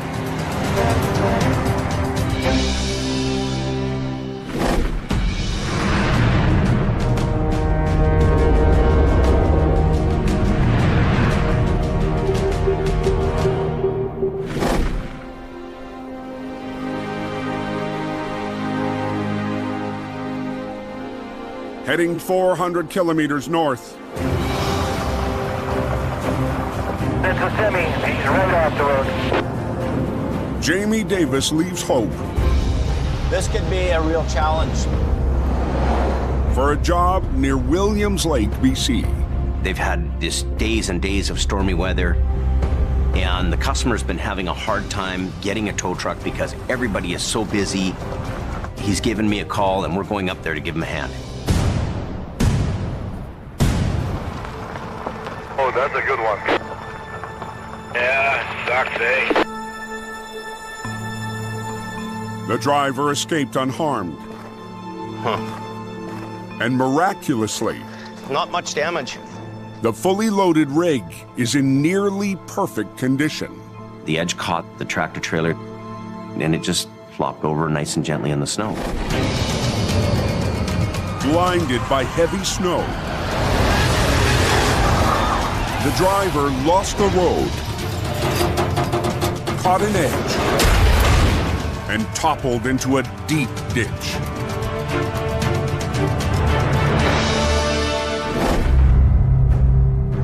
It just went in and then flipped, right? It didn't drag all along the ground.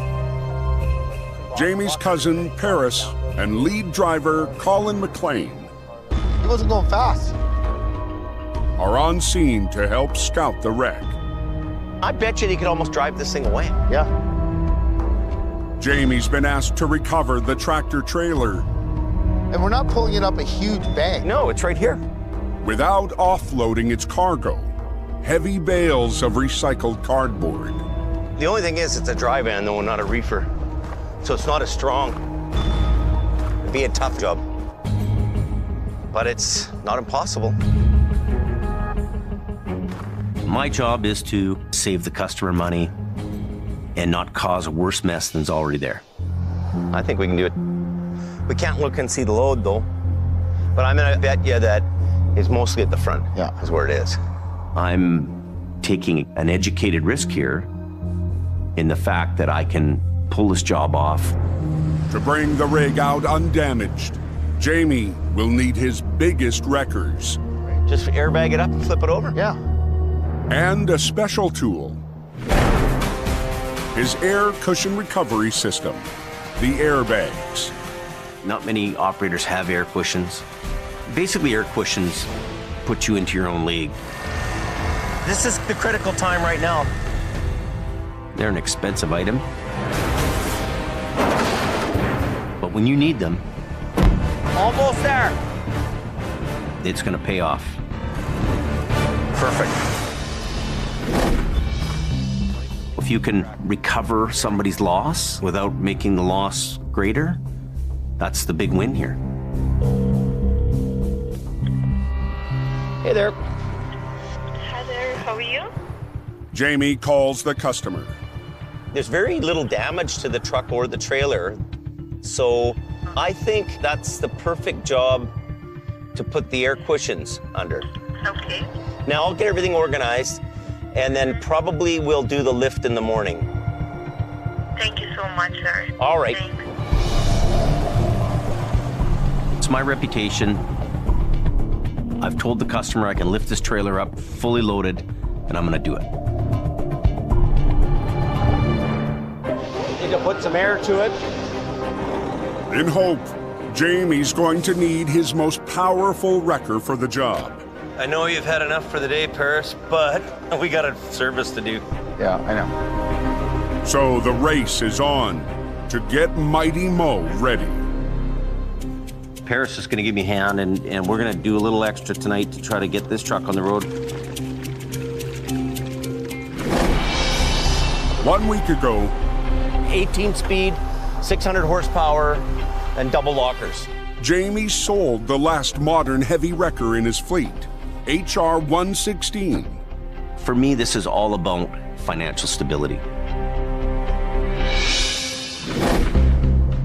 Now, Jamie's restored Holmes 850 Okay, fire it up. Fire the hole.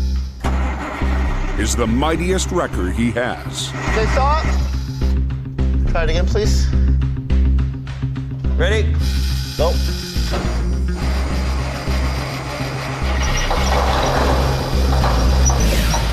But something's wrong. This ain't working, man.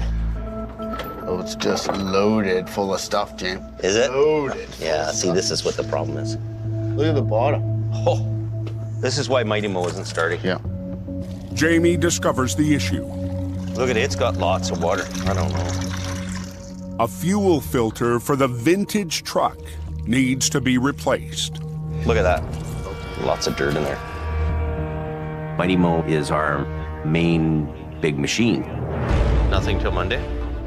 It can't be down. And this is when I need it the most. They don't have anything either, Jamie. Oh my God.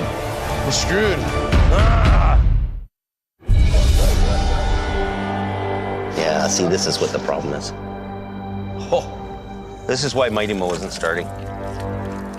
In hope, Jamie's top truck, Mighty Mo, needs a new part. They got nothing. Oh my God. The night before a major recovery.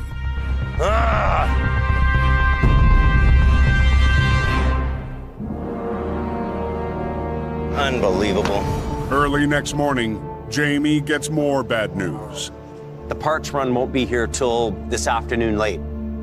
So that really puts us out of commission. He has to decide if he'll delay the job or attempt it without his 40-ton Holmes wrecker. Last winter, I'll pull the front end up. The Python will just pull more straight up. Jamie pulled off a recovery with some old-school wreckers. And now suck this winch line in. Less powerful than the Mo. Get pulling. There we go. Well, they're hooked on, it's moving. boss makes his decision. I would love to have Mighty Mo on this job, but it's broke down, so we'll have to just make do with what we have. All we got is the Python and Collins 30-ton. I can see that these two trucks are going to be worked to their max. We're a little bit shy on horsepower here, like we could use one more big truck, but we're going to give her a go. We'll just have to do our best. I'm going to trust Jamie on this one. Hopefully we can get the job done. Very slippery in places, guys. In the Fraser Valley, all the way across. the town of Mission continues to clean up from the ice storm. There's crews out there doing the power lines. Sure don't envy those guys today. Trying to open the roads back up. It's been a real mess. It's been chaos.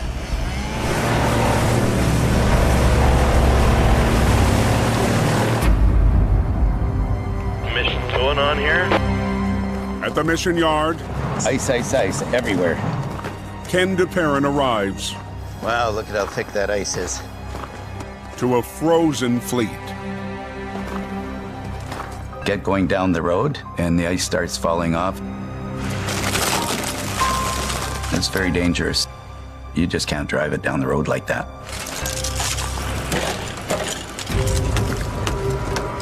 Unbelievable. Ice, ice, ice.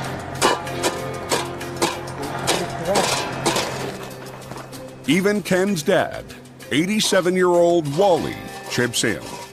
Tough job, but somebody's got to do it. My dad, he's the first one there in the morning and usually last one at night to close up. Did you like this ice storm? No, I certainly didn't. I gotta go do a call. Full of ice. Watch the corners. Ken's dispatched to a job on the edge of town. A 1-ton cube van broke down on a hill, run out of gas. Wow, look at that. All you can see is ice. But getting there, It's amazing the damage done, isn't it? There's a bunch of debris that's delayed. This is gonna take weeks to clean up. is full of obstacles. There's big trees that have come down. It's everywhere. Look at them all broke down here. What a mess. Yeah, it was a real mess along there. There's debris all over. 10 minutes into the drive, What is that? And there, right across the road. I come across a power wire. Wires are hanging real low. Very bad situation.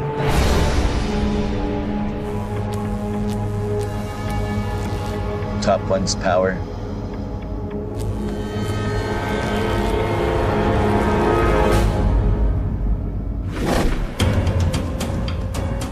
Was it snowing up there, driver? 4 hours north of Hope, The roads are clear going all the way. Jamie and his crew close in on the airbag job. We've got everybody together this morning. You can't just come out with one truck and do this kind of job. Here we are.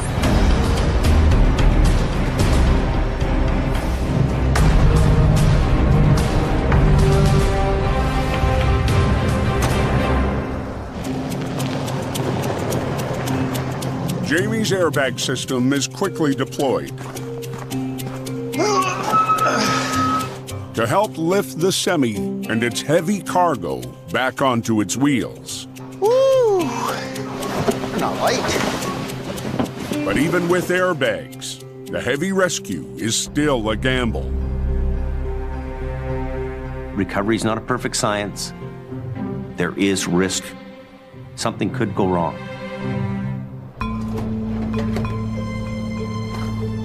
Let's start digging.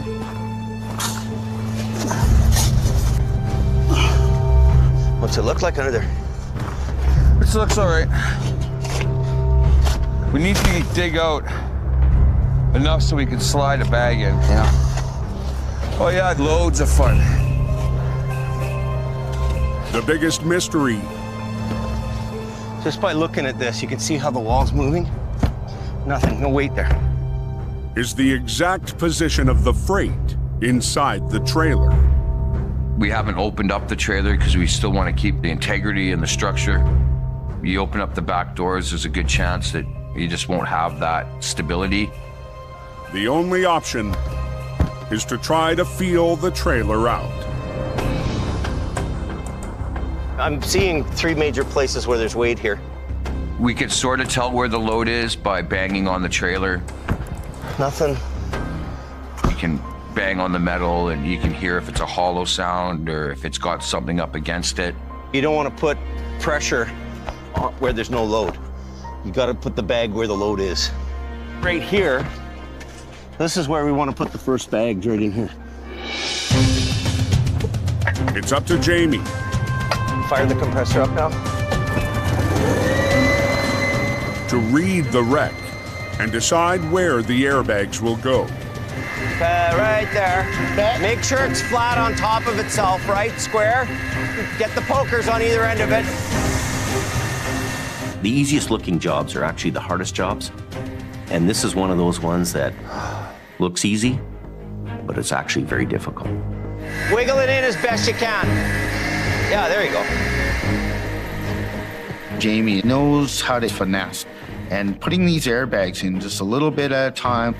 Okay, right? Change one out, dig out more, get that airbag in a little farther. It's almost a fine art. Okay. Yeah, that's the right way. The trick will be, don't get too greedy. Slowly do the lift. Don't get carried away. If a bag pushes too hard on a weak spot, the trailer will fail.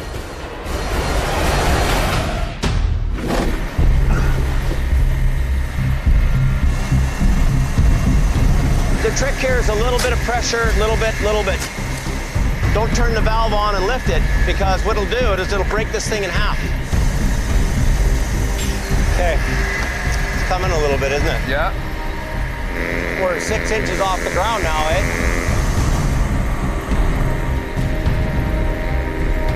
But as the airbags inflate, Oh yeah. the load begins to shift. Oh. It's really flexing. See that happening? Yeah, stop.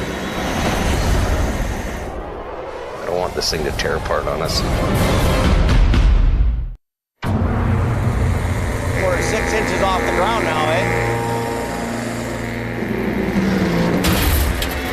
Oh, see that happening? Near Williams Lake, BC, It's really flexing. a shifting load has Jamie's crew on edge.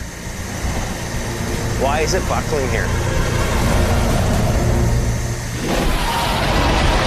Lost in a blinding snowstorm, the semi rolled but remained intact. But the trailer's cargo of heavy cardboard now threatens to blow out the wreck. We're getting a tear in the roof. This is bad news for us. It's very easy for those to unzipper and the whole trailer opens up and the load's sitting there on the ground. We got too much on the back end. Yeah, that's what I think. Too much on the back end. We gotta let the back end down a bit. Jamie will try to shift the load away from the fragile roof. How's the ripple? Yeah, that's better. By letting the airbags deflate at the rear of the trailer.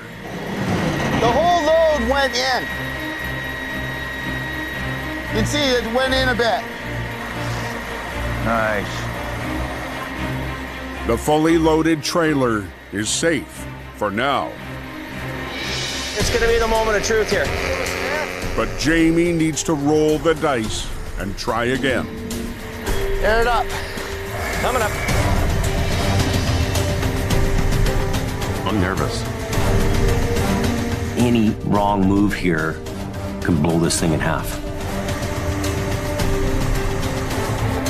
It's a touch and go job.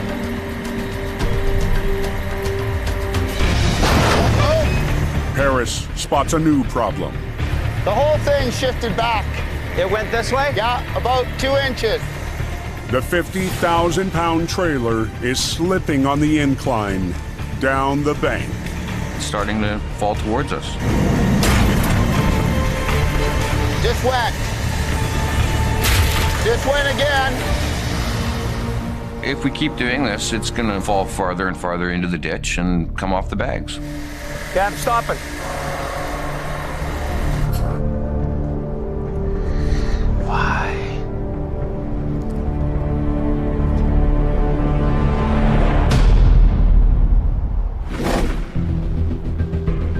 See all the tip top to the trees all broken?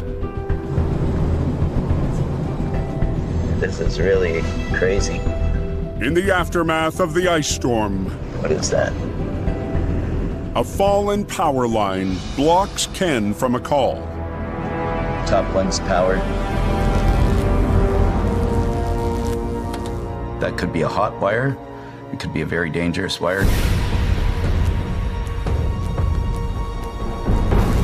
Electrical hazard right there. They've tagged it already. I can't tell by looking at it that it's not a hot wire. I'm not going to go near it. Ken will try another route and hope the path is clear.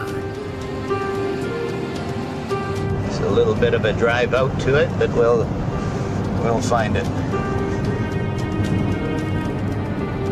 But hang on. You just got to keep going till you can get through somewhere. Finally, he reaches the call. A cube van on a blind corner. I was just trying to get up the hill. Pretty crazy. We've got no power for about 3 days. We've been out that long, eh? This hill is lots of corners. It's quite steep. The road is iced up and it's very slippery. I gotta get this truck out of here and make room so we don't have a jamming up this hill. This is a very bad spot. Brakes! A plow truck trying to squeeze by. Just wait. Watch your front end. Is one more complication. We've got the whole road blocked now. We got to get this truck out of the way. We'll keep it nice and tight here, okay?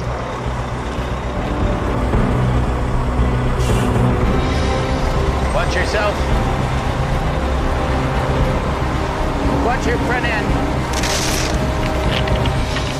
The plow truck makes it through. Hey, betcha. But Ken still has to clear the cube van. We're on a blind corner. There's cars coming up. With Ken completely unaware. The customer wanders to the corner to do traffic control.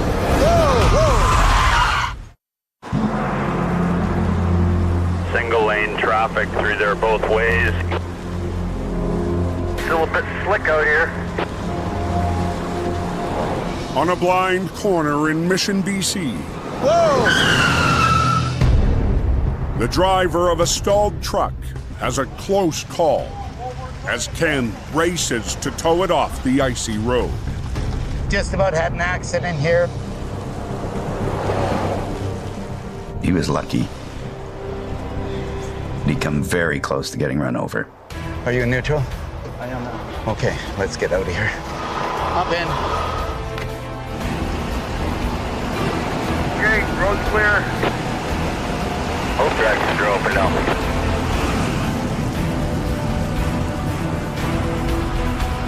There's one wicked ice storm we had down here, boy.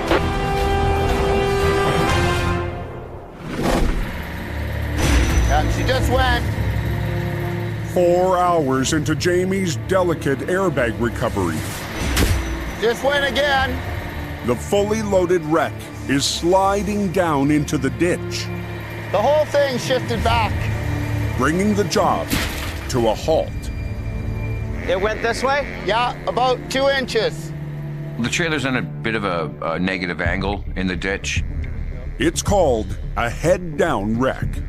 When you're starting to pick it up, if you don't have anything on the other side holding it back, it's going to shift. It's just suspended there. It's because it's not digging in. Yeah.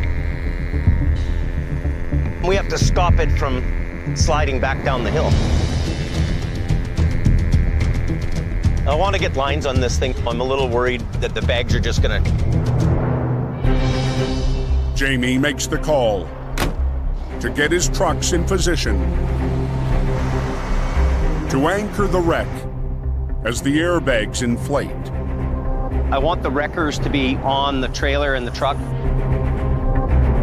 When semis crash, the load tends to shift forward. So Jamie puts HR 126, the most powerful wrecker on scene, at the front of the rig, and the Python at the back. Go right from there to a chain in there. Yeah. You're trying to put the trucks where they're going to be best suited. This whole thing's about weight, and we need weight to pull weight over. Just go right there. Jamie's also called in one of his long-haul tractors equipped with a winch for extra pulling power. Run a snatch block through there, back to your ring. And back to the ring again? Yep. New operator Bill Wegridge will run the controls. Put this all the way on the ground. Yeah. Bill's a new driver who works out of our Chilliwack yard. We're going to all have to work together to be able to pull this off. All 3 trucks will be rigged to the wreck as the airbags inflate. Once the airbags have raised it as far as they can, Jamie's wreckers will winch it the rest of the way back onto its wheels.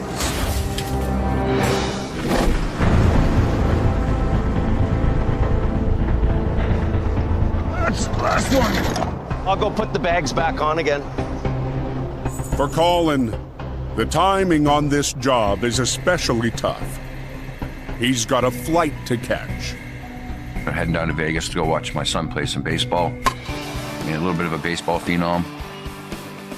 He represented Canada a couple of times. First tournament of the season, and there's a good chance that he could go pro. I've had this trip booked for months. Jamie needs Colin to stay as long as he can. But another problem could delay the recovery.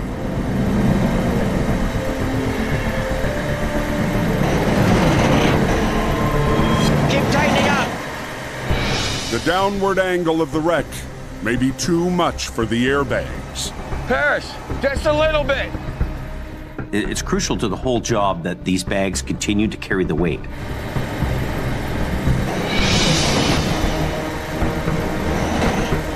It's getting a little more critical now, right? There's a transition point here where the bags are fully inflated, and then the wreckers take over.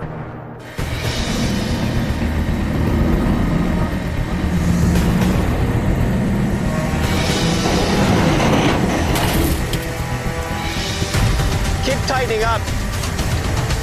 You go a little bit, Paris. Everybody just keep going.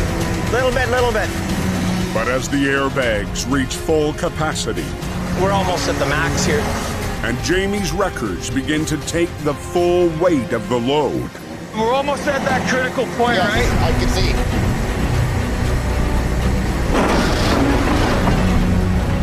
Jamie will know before the airbags start popping out to come around and tell us to go.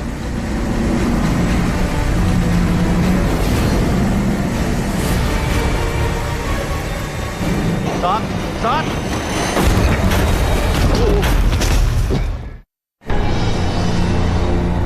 Near Williams Lake, BC. We're almost at the max here. Jamie's airbag recovery nears a tipping point. These bags are almost at their top here.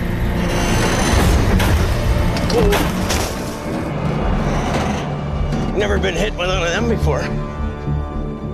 Jamie's okay, but the airbags have started to pop out before the trailer is high enough for the wreckers to take over.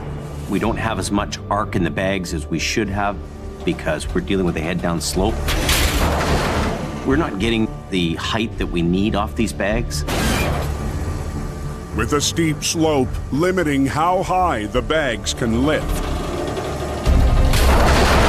This is scary. Jamie needs to draw more pulling power. Now hang on! Don't pull. Out of his trucks on the other side. We've got this head-down wreck working against us. Maybe not enough horsepower behind the wreckers to pull this thing over.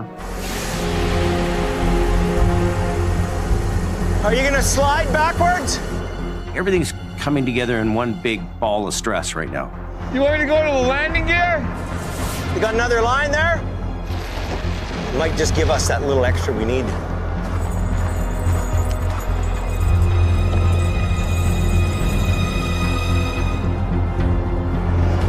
Yeah, that makes more sense, right? An extra line from HR 126 is added to the wreck. When I go like this, winch everything, okay? I'm really worried about losing. This is the real critical spot right now. We're getting down to the wire. We've been here all day. Well, is it blocked or do we get going here? Are y'all ready? The airbags have reached what they can do. It's time to get this thing up and get out of here. Okay, just do it. High line, give me your high line. There you go. We're at the point where the wrecker's got to take over and it's do or die. Front tire just blew. Go, go, go! Go, go, go. Pull it, pull it! Bag pop. Pull it over, let's go! But the back end of the fully loaded trailer Come on, Paris. is putting up a fight. Let me run this thing.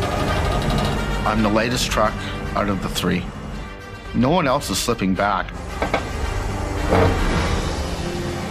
Do your thing. Most of Jamie's pulling power is at the front.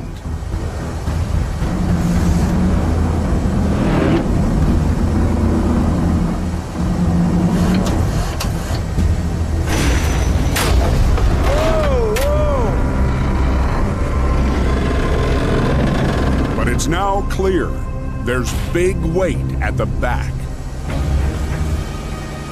This is deadly, man. Unreal.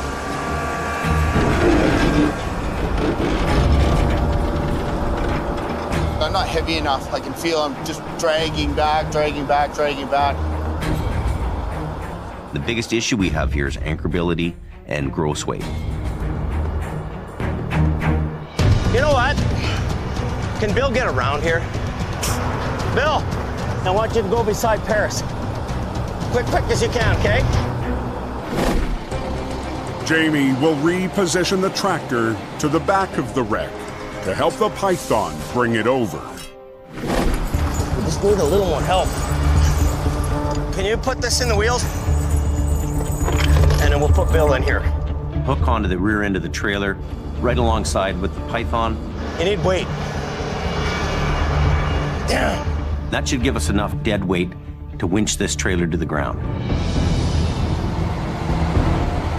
But as the truck is moved, Go, Turner!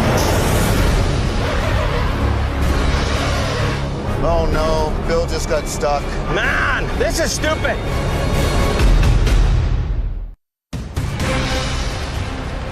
with the airbag wreck hanging in the balance, Jamie's in the middle of moving a truck.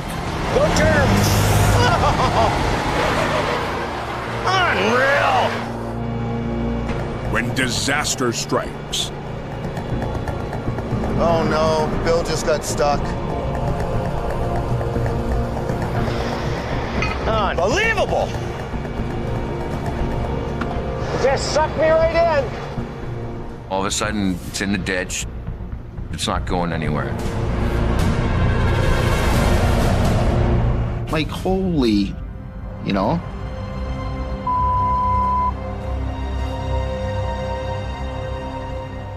I'm losing my mind. This just threw me into orbit. All bets are off. James, does he have enough line to reach from where he is? But Paris may have a plan. Let's pull your line out, hook you on. We can run a line out to this thing, hook on, and pull this thing the rest of the way over. It's better than nothing, right? Let's just get her done. The unit might have just enough winch power to finish the job. It's anchored in there, and we can get that on the load, and hopefully that could pull this trailer over. Put him right there. Okay. Suck it up, Bill. This is the most stressful point in the whole day. I gotta get out of here. You're taking a gamble here, you're throwing the dice, and you better hope it works.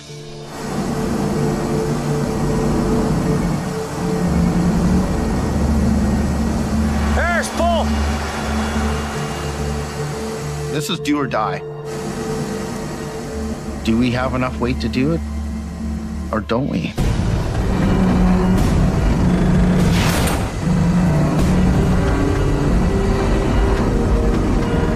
And I hope for the best here.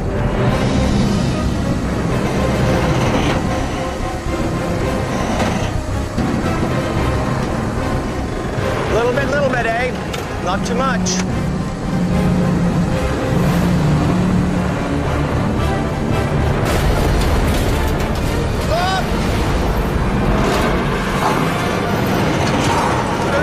No, boss.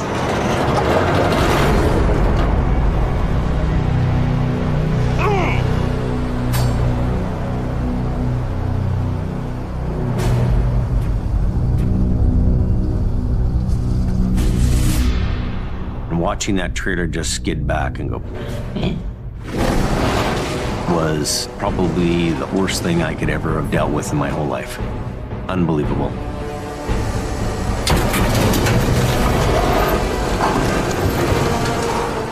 We lost everything that was holding up that trailer. From 0 to 60 in like 2 seconds, it went bad.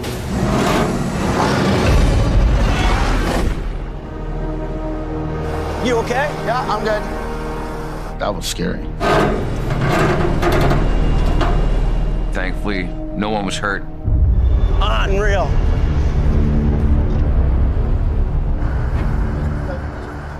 Open the highway. Let's pack up for the night. We're done. That is so awful.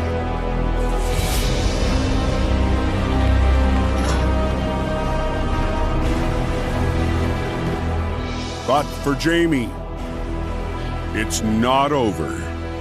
I walk around with the truck. 2 of the airbags have actually gone on their side, and like a catcher's mitt, they've caught this load.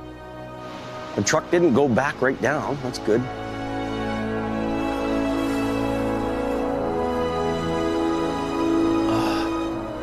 I've got a second chance here. Jamie's never gonna quit.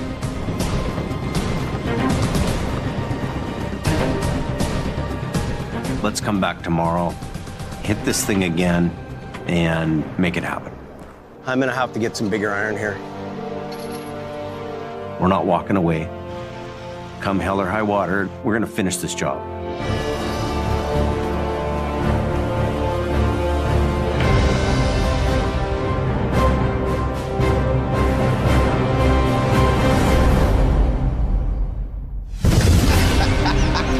Next time on Highway Through Hell. We're gonna go there and we're gonna get her done. Jamie's nightmare recovery gets reinforcements. Welcome to my disaster. But the wreck from hell refuses to go easy. Don't have the nerves for this. Then, Al takes on a mammoth load. That's stupid. Trust me, you're in the dentist seat. Deep in the mud. No. Look out!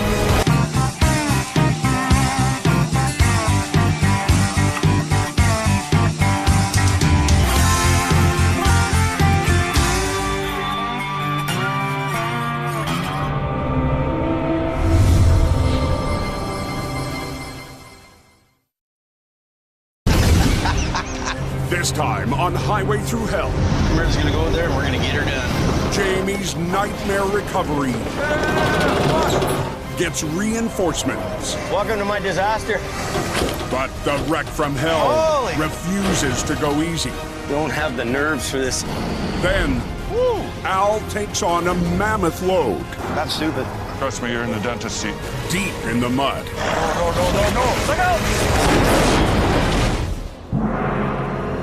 Helping's looking on the 97. Closed both ways. You got a truck that went into the ditch. You're pulling it out right now. Near Williams Lake, BC. Do or die. Harris, pull! Jamie's crew is at the make or break point. Little bit, eh? On the most problematic job in years. This is really the moment of truth. Not too much.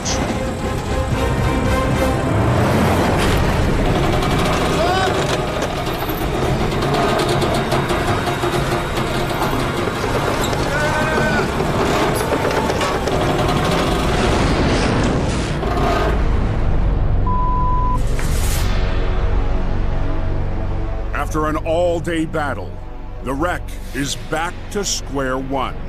It just went bad. You okay? Yeah, I'm good. Let her down. Let the boom.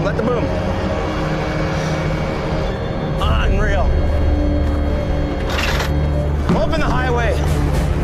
Let's pack up for the night. We're done. Jamie will need another heavy record to have a fighting chance against the fully loaded rig. It's time to get some rest. Let's come back tomorrow. I'm gonna have to get some bigger iron here. Anybody know how to run it? It's coming down hard. 5 a.m. in the Fraser Valley. Whew, one more thing on the other side and we're good to go. Aggressive Towing's Chris Mervin is dispatched to Jamie's wreck, 500 kilometers north. I've called my brother Jason and asked him to send Merv up. Merv is driving the newest wrecker in Aggressive's fleet. That's just what the doctor ordered in this truck. Before winter, a new 50-ton rotator. That is something. Was handed over to Merv. Mm-hmm. When Jamie's brother Jason decided to add a second rotator to his fleet. A new rotator lets us do things that others can't. Pretty slick. I think Merv is one of those guys who's taken the challenge to get those jobs done. Here we got 5 winches on it, 4 on the boom, 1 in the belly. I love my truck. It is a beautiful piece of iron. Getting a rotator in here, hopefully that's what's going to make this job work. I know it's laying on its side. They have a bunch of airbag equipment out there to right it up. Either way, Merv's gonna go there and we're gonna get her done.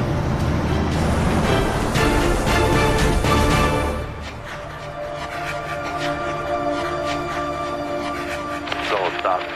Just came through. Warming up good, melting this stuff. Just gotta look at the railroad track here. On the east side of the valley, It'll be like a dinosaur wrestling match, man against machine. Al Quiring heads into another off-road battle. A little bit bigger than your average tow truck recovery job. He's been called to a mine where a massive machine is in deep trouble.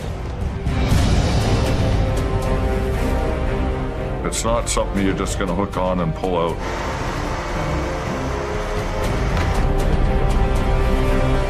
How's things look here?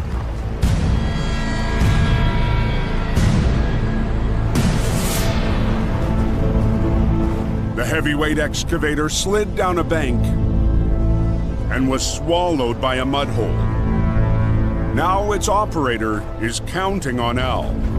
It's coming out. I need to sleep tonight. What do you think of that?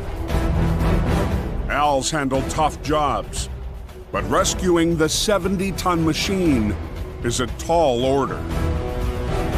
The excavator they've got mired down is a 460 class, 140,000 pounds. Dead weight, buried. That is friggin' heavy. It's gonna be a hard little tug.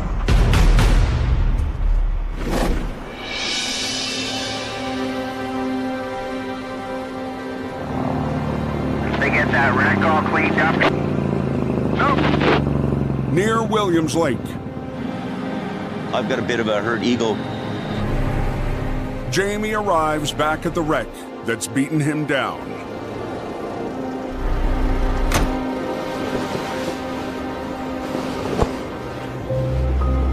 I hope that trailer's still all together. Cousin Jamie's looking a little somber today. He's never lost an airbag job. Oh, God. 2 days ago, the driver lost the road in a blinding snowstorm and rolled into the ditch. But his tractor trailer was left fully intact. After having a bad thing happen in this recovery, we left the tractor trailer in the ditch overnight. But this morning, Jamie needs to be certain yesterday's setback didn't compromise the loaded trailer. We're gonna have a quick look around, make sure there's no damage. Let's reassess where we're at and move forward. Let's go look at the trailer. Any damage?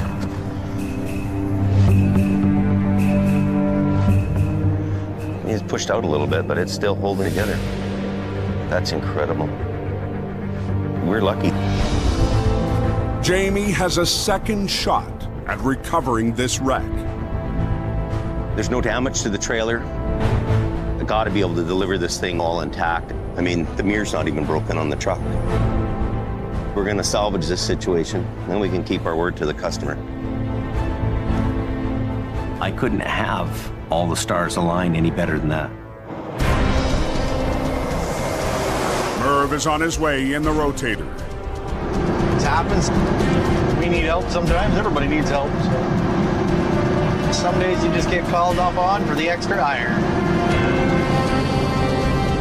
While Jamie waits, It's not too bad, actually, eh? Yeah. It's gripping. he prepares his airbag system for the second attempt. And what we got to do is just regroup, start lifting it like we did yesterday, and hopefully Mervyn will be here by then. But there's a catch. Let's get going. We'll try to lift these bags up. That's gonna be hard. It's like 3 feet of snow. The airbags are 20 feet down the steep, slippery bank. We need a rope or something. Anybody got a rope? Nope. Each airbag weighs more than 100 pounds. They're big and bulky. Those bags are heavy, they're not light. Okay. Yeah, I don't think I'm getting that one. Where's Brandon? Jamie's stepson, Brandon, is on scene for traffic control. We're gonna send the young guy down to do the dirty work here. Tough guy challenge right now. Are you serious? That's like 300 pounds. He's telling me to go down there and retrieve his airbag. This isn't exactly what I was planning on doing whatsoever. You're the bodybuilder, right? Anything to do with fitness, anything to do with health, nutrition. That's just always been my passion. Your body is your temple, man.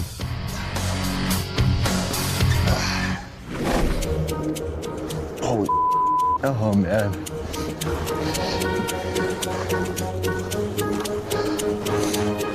You're trekking through the snow, you're already wearing pounds of work gear.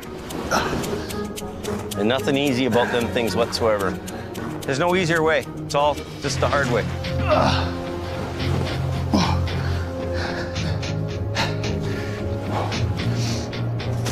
Hang on. This is a 5-person job. I'll try to help. Give me a hand. Thanks, guys. I'm in the gym working out every single day, but it was hard. It was really hard. All that weightlifting paid off.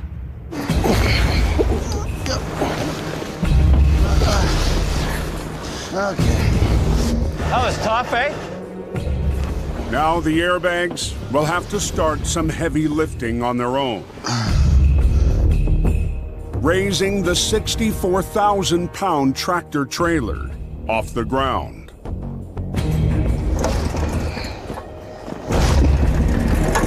Watch your leg. Okay, going up. Each airbag is rated to lift up to 20,000 pounds. Airbags are like a big hand lifting up. So we want those bags pushing up on a load and not an empty part of the trailer. But the cargo's exact position is still unknown, so every inch raises the risk of catastrophic failure. That one can use more. Coming up with the other ones. We're gonna have to be really cautious about putting too much pressure in any one place. You can see the stress in Jamie when he's operating the bank of valves. Okay, something's wrong. I got one off. I better put a little more on yours, Ferris, you think, or no? I wouldn't. You better be right on the ball when you're doing this job. If I put air where there's no load, you're actually going to lift and rip the trailer apart. It's going up. Sounds like it's loading up too much. Something's going on. Whoa!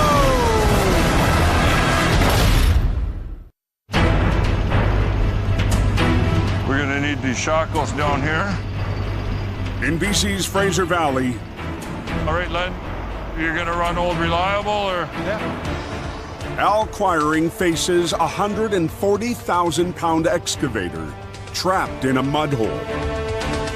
Woo! That machine's not like a little paperweight on your desk. But to get it broken out of there is gonna take a huge amount of force. Al has brought in his wrecker and 2 D9 dozers to wrestle the giant. Hope you guys had pancakes this morning. But on this job, he'll need something more. The quarry owner has a Cat 345 excavator. Swing it over here, and then we'll get into some anaconda wrestling. In addition to our own crew, I've got a labor crew from the mining company that's going to help out with some of the grunt work and operate their excavator. Well, this is going to go right around. Al's dozers and the extra excavator will be rigged to the 70-ton casualty. Then all 3 will try to pull it out of the pit.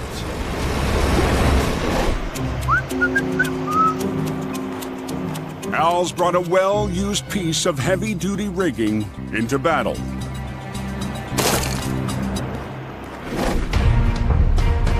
Two winters ago,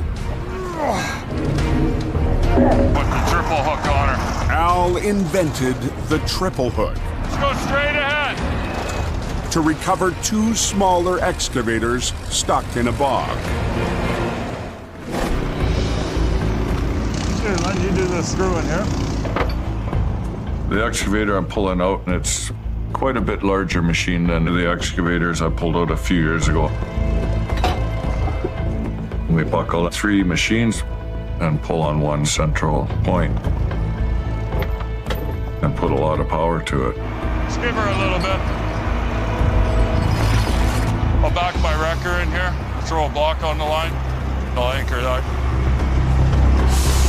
Al will use his 60,000-pound heavy wrecker. Take one line out. To act as dead weight and anchor the extra digger helping on the pull.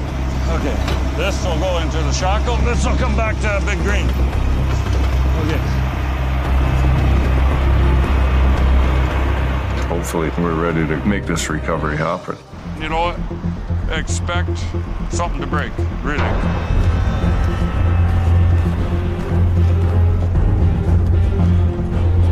Our 911 phone is right there. But moments before the recovery begins, That's not gonna work. a worker at the mine questions Al's plan.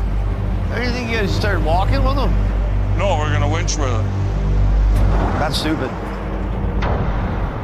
It's hard when you come into a site and somebody wants to get involved and tell you need to do this and do that. You never run a winch cat ever? I use lots of dozers to haul out lots of holes, I'll tell you that. I spent 13 years in the oil sands. At about 30% with the winch. Yeah, but if they're walking and winching. Trust me, you're in the dentist seat. This fella's got in his mind what we should be doing. We're sticking with plan A. Don't try and pull it, because we're pulling down here. I just want you to lift. Good to go? Okay.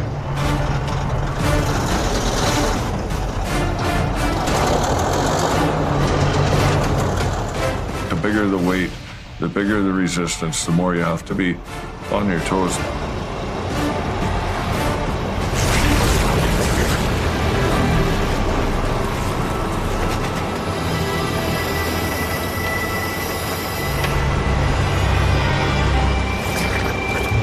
She's coming.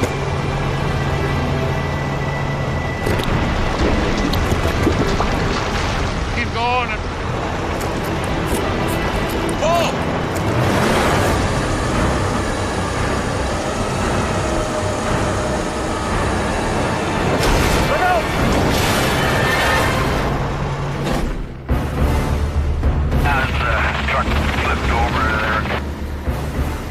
Yeah, I wouldn't have thought it would still be like this. It's going up. Jamie's second attempt at lifting a fully loaded trailer. Something's going on. Truck's sinking. Has hit a serious snag. Be careful here, this isn't critical. Whoa! What? I come down on this one.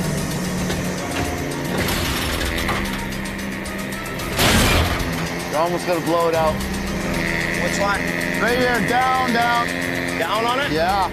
The position of the load is a mystery because Jamie can't peek inside the trailer. Once you open the back doors, its structural integrity is gone. No weight there, eh? The airbag was pushing on a part of the wall with no cargo on the other side. We want those bags pushing up on a load and not an empty part of the trailer. That was dangerous. It was like bent in like that much. If the trailer opens up and the load dumps, it could be disastrous and we could have a bigger problem on our hands. Just up the road, Jamie Davis is on scene of that wreck. All the flop over. Merv and his new rotator There it is. are a welcome sight.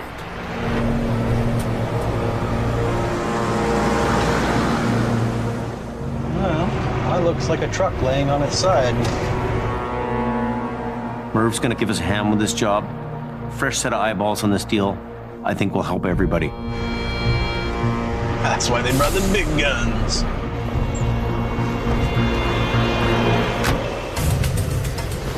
Hey, buddy. Welcome to my disaster. We had the thing right at the top, and we just didn't have the weight to pull it. And you know, it's so head down. The bags were inflated, but not enough. And then, boom. It is a very defeating thing when you lose a trailer and it falls back into a ditch. Jamie was just stressed right out. I've never lost an airbag job in my life. I'm 53 years old, buddy. Never lost one. This is really unnerving for me. We need to hit a home run with this one and put the bad day behind us. As the airbags continue to inflate, I don't know what you think here. Should you go on the back end? We have a strap on there. Jamie and Merv come up with a plan. If I stay forward to the back and you put your tandem on the front, I can help pull at the same time with my belly winch. Come on back end and help shove it out. I'm gonna stop. We've lifted up the wreck here 3 feet. I don't want to take it any higher until the wreckers are on here and they're taking some of the weight. Merv's rotator, HR 126, and the Python are on scene for the flip. With Jamie's trucks on the front end and the rotator on the trailer, they'll take a second swing at righting the wreck. Have you figured out how to use all that electronics yet? Yeah, it's not bad once you get the hang of it. Jamie is counting on Merv's 50-ton rotator to conquer the heavy back end that was too much for the 22-ton Python. Nice to have new, eh? Yeah. And I think it'll be front more, yeah. Right where that dent is, probably. Yeah. A lot of times when a tractor trailer hits the ditch, the load shifts to the front. In this case, that didn't happen. We're going to put the rotator in the very back. This thing isn't gonna beat me today. We're gonna win this one now. We got some weight behind us here, we got some power. All I want is this thing to flip over with no damage. I told this customer we'd do this, so. Oh, it'll be done. Yeah. Should be. With the wreckers rigged up, I'm gonna fire up the bags now and start. the airbags need to lift to their max capacity before the 3 trucks take over. Here we go.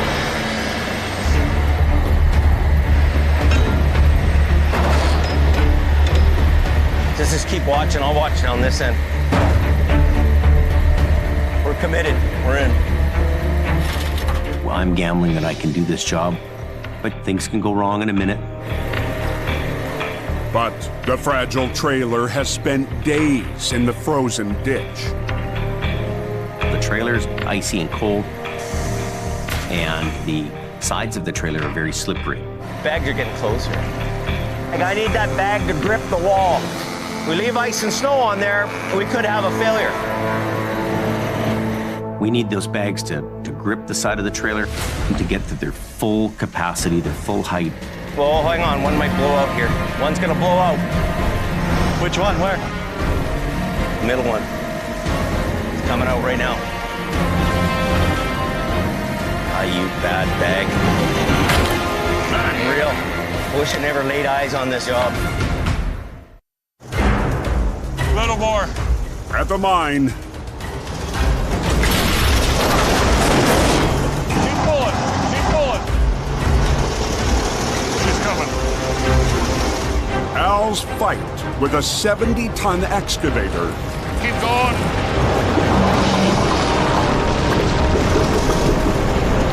Look out! Hits a wall.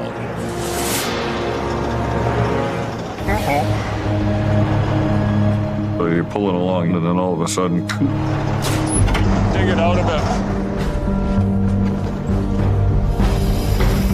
Something underneath the gravel and mud is blocking the escape route. You've got to check what's in the ground in front of that machine. Can you reach that? Yeah, should be able to. Using a 5-ton bucket. Get over here a bit more, too. A machine operator needs to dig out the problem. 10 feet in front of the bogged-down target. Throw that rock way away. They unearth a 1,000-pound boulder that stands in the way. Oh, there's a big nugget there. Is there many more of those in there? Further over. Holy frig. Clear the path of resistance and pull on her some more. We've got 3 big pieces of machinery that's going to hopefully get this unit out. Just pull on her, lad.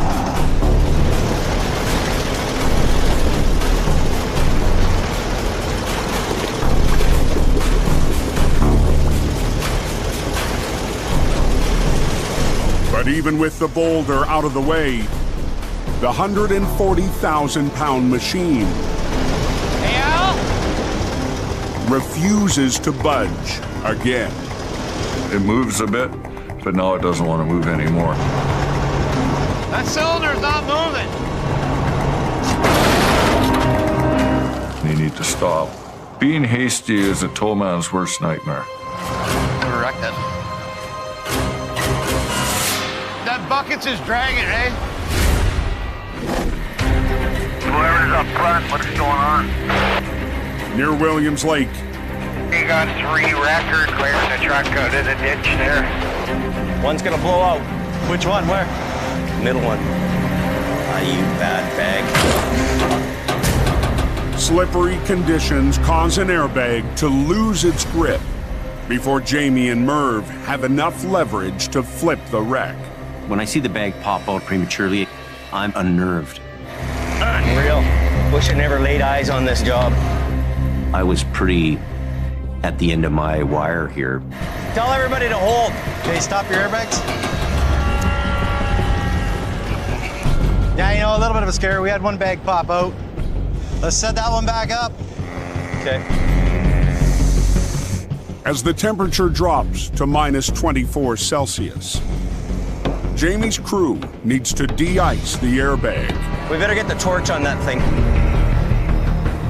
At this point in the game, it's just best to take the time, reset it, get it all proper, and then start all over again.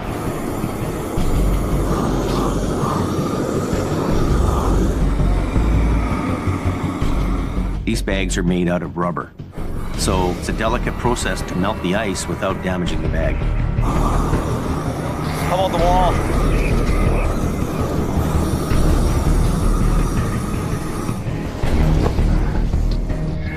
Okay, here it goes. Keep it square to the bottom. We need those bags to grip the side of the trailer and hang in there as long as they can. Things pulling me down. A day and a half into the stubborn job, Hello. the customer calls to check in. It'll be done today for sure. Okay, you bet. What a deal. You know what? We're gonna make it happen. We're gonna get it done. I want my word to be good to the customer. Where's that roof got to come up more to the top? Pull it back, pull it back. Okay. That's okay. Yesterday, Oh, these bags are almost at their top here. Jamie worked on the back side of the trailer operating the compressor. As the airbags reached capacity and began to pop out. Never been hit with one of them before. I got hit right in the head with an airbag yesterday. Come flying out, landed right on my head and knocked me over. Today, Jamie will stay away from the airbags until the compressor needs to be shut off. So I'm gonna stay that way this time. Okay, are we good? Yeah, okay, everybody back to your tow trucks. Once the airbags fully inflate, the wreckers have to kick in and take over the load. I just don't want to lose it like I did yesterday, right? You shouldn't, buddy. I want to walk away the champ on this one. It's do or die. I'm really nervous. Merv is using a remote control to operate his new rotator, so he can walk around and check all angles of the recovery. With the remote control, Merv can see everything that's going on. He can determine when to lift, when not to lift. Little bit, eh? It's coming. They're gonna start blowing out pretty soon. One bag blew up. But at the worst possible moment, Turned itself off on me. What a great time for that to happen, eh? Merv's remote is crippled by the cold. You don't want to get caught with your pants around your ankles. Plan B is just to operate just off the side of the tow truck now. Forced to work at the side controls of the rotator. Hey, Merv, one blew out. One blew out? Yeah, it's almost time. Merv can't see exactly how the trailer is reacting. Don't have the nerves for this. We don't want all these bags popping out and then the same fiasco happening again. We're right at that point where we were yesterday. It's about to happen here any minute. The bags are all gonna shoot out.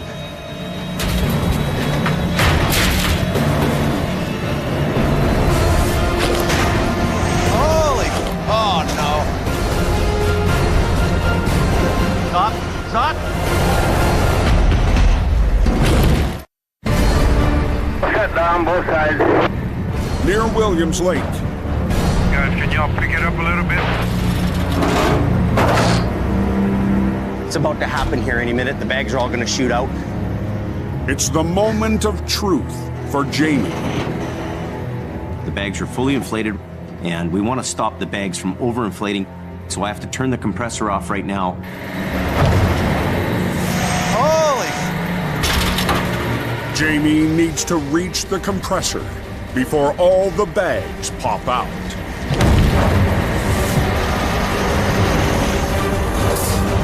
That's it, do it. Now the wrecker must shoulder the entire load at the exact point it all went wrong yesterday. We're ready to point of no return here. Don't do anything more than just take the slack up. Don't get too carried away. Right now, I'm on pins and needles. I'm reliving last night all over again. Hey, Murph, pull it down. Give it a little bit. Keep goosers up. Yeah. Okay. Suck yours here all the way down. Okay. It's up to Merv now. Let yours down, Bill. Do the back one more. It can handle it.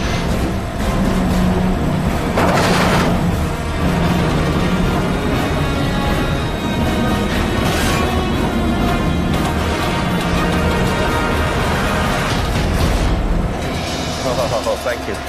Touchdown, boys! Nice. Seeing this tractor trailer on its wheels, this is a real sigh of relief. You guys unhook, let's open the road. Okay? Okay, open the road here.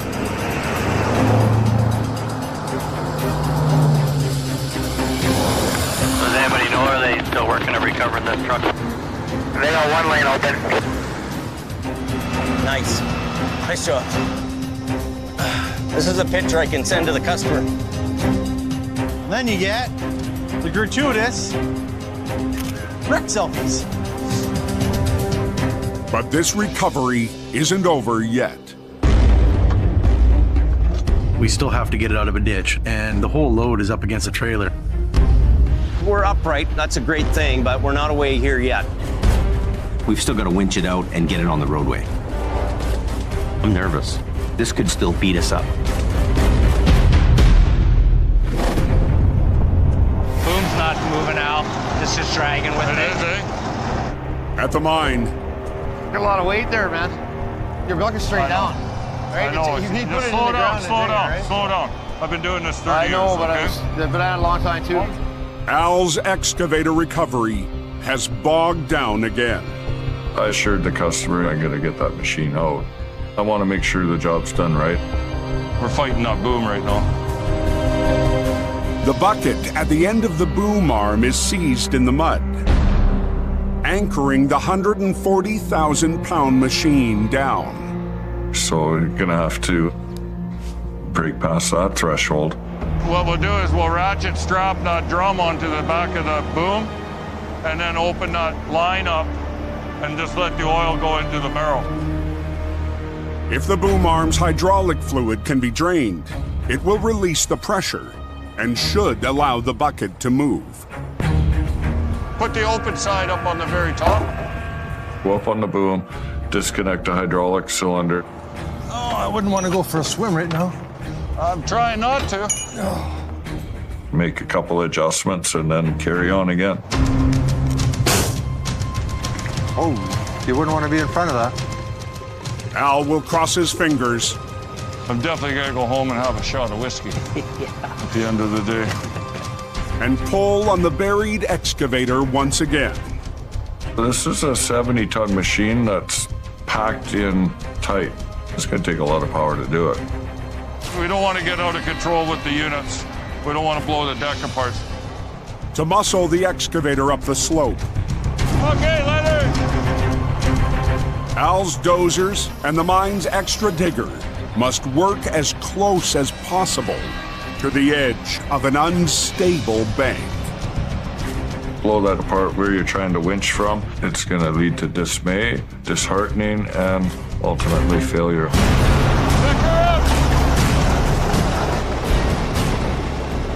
There you go, yeah.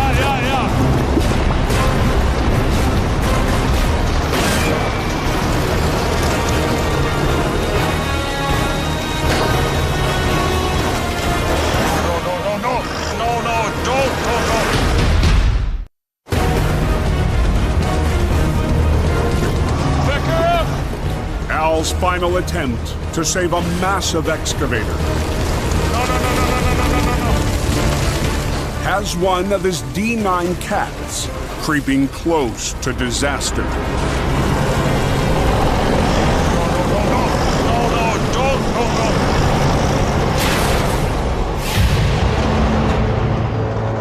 Once you start tearing up where your machines are sitting, you pull yourself into the hole. It's dangerous.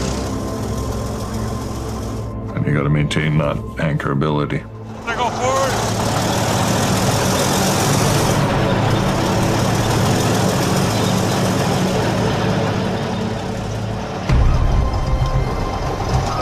It was a close call for the dozer. It was a little iffy there for a minute. You had me scared for a second. But Al's team has moved the 70-ton machine just enough to catch a break. Holy cow, look at that. We've exposed the undercarriage. If that hook is on the bottom of the frame, that's a bit better. Yeah. There's a tow hook lower on the frame of the chassis. It's going to change the center of gravity, allowing the tractor to tip back, and those tracks will ski right up. After digging down to the tow hook, The shed's right there. There it is. Al's odds are improving And we'll just hook onto the block. Oh, yeah. to finally get the hulking wreck out of the hole. I need a little bar to go through the pin. You got it. In there. At the end of it, it's my equipment, my family's equipment, our reputation.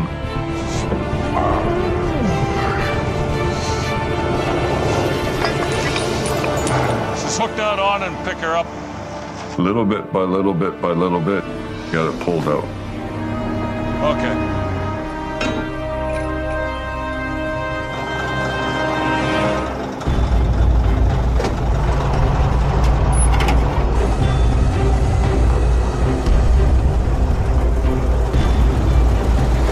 Come on.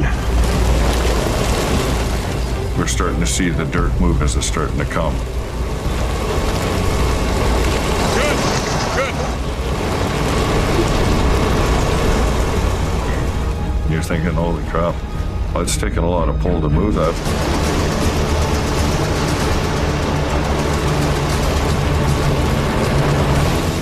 Just kept inching all the way out.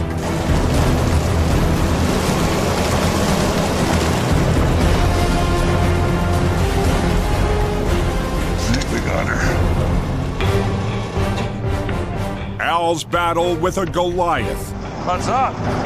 is another one for the books. Right on. That was a major job. Well, luckily, the machine was saved and the mechanic was able to fix it. He can sleep tonight now. Yeah. Gal says he's a dinosaur puller. He's a guy for the job.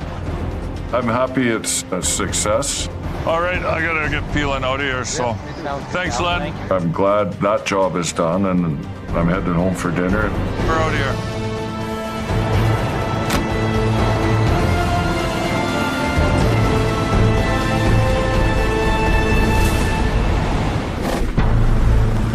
Still doing that recovery.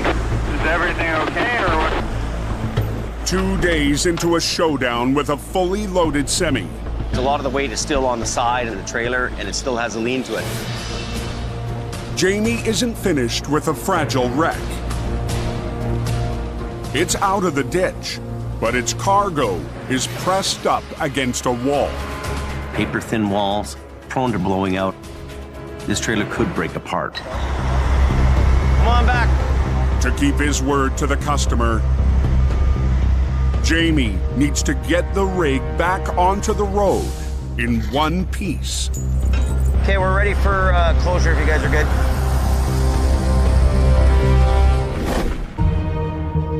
The rotator needs to support the trailer, while the Python and HR-126 winch the semi up onto the road.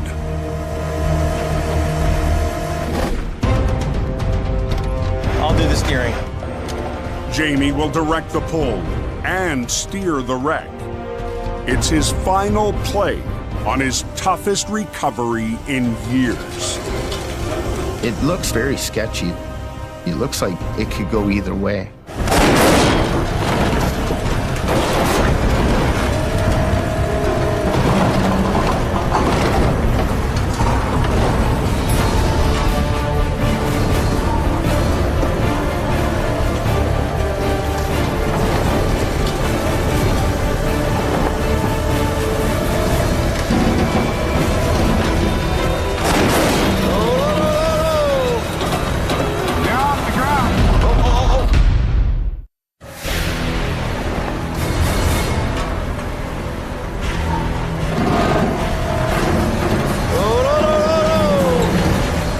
In the last pull to save a fully loaded trailer.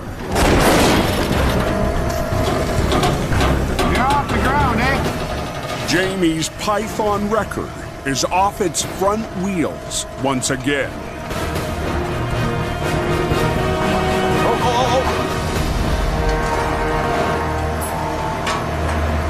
Look at your other guy. The three wreckers need to work in sync to land the leaning rig onto the road. Hey, Bill, you gotta watch these guys, right? You're working together on one pull, right? Yeah. This is the most critical time. It's either going to happen or it isn't going to happen. So you guys gotta pull at the same time and, you know, look at each other, what you're doing. Yeah. If you get people that aren't working together, all these different moves are going to add up to a fail.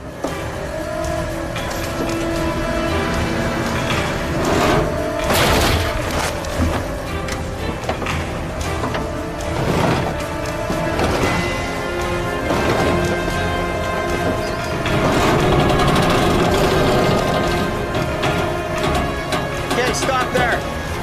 Howdy. Yeah, we're good. With help from Merv and Aggressive Towing's rotator, It's out of the ditch. Jamie and his crew put the roller coaster job to rest. It all came together in that one moment of success. Your word's your word. We've kept our promise to the customer here. That's the big win. And that's what I would call good recovery. Merv will tow the semi off the highway, and true to his word, Jamie delivers. The owner can just come and deliver the load now. Thanks, buddy. No worries, man. We needed you bad. Okay, man. See ya. Jamie was looking for more tow truck. I mean, it was definitely a lot of fun to come out and give him a hand.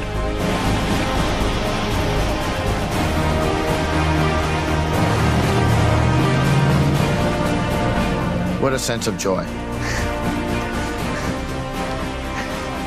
Perfect. Everybody's happy. Everybody's got that look on their face that we did it. Okay.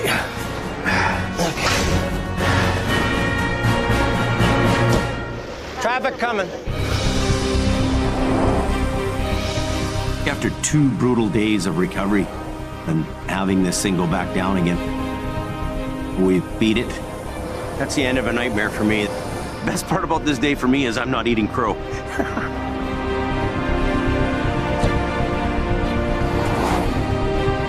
A lot of people, they might just walk away from a job like this, but that's not us.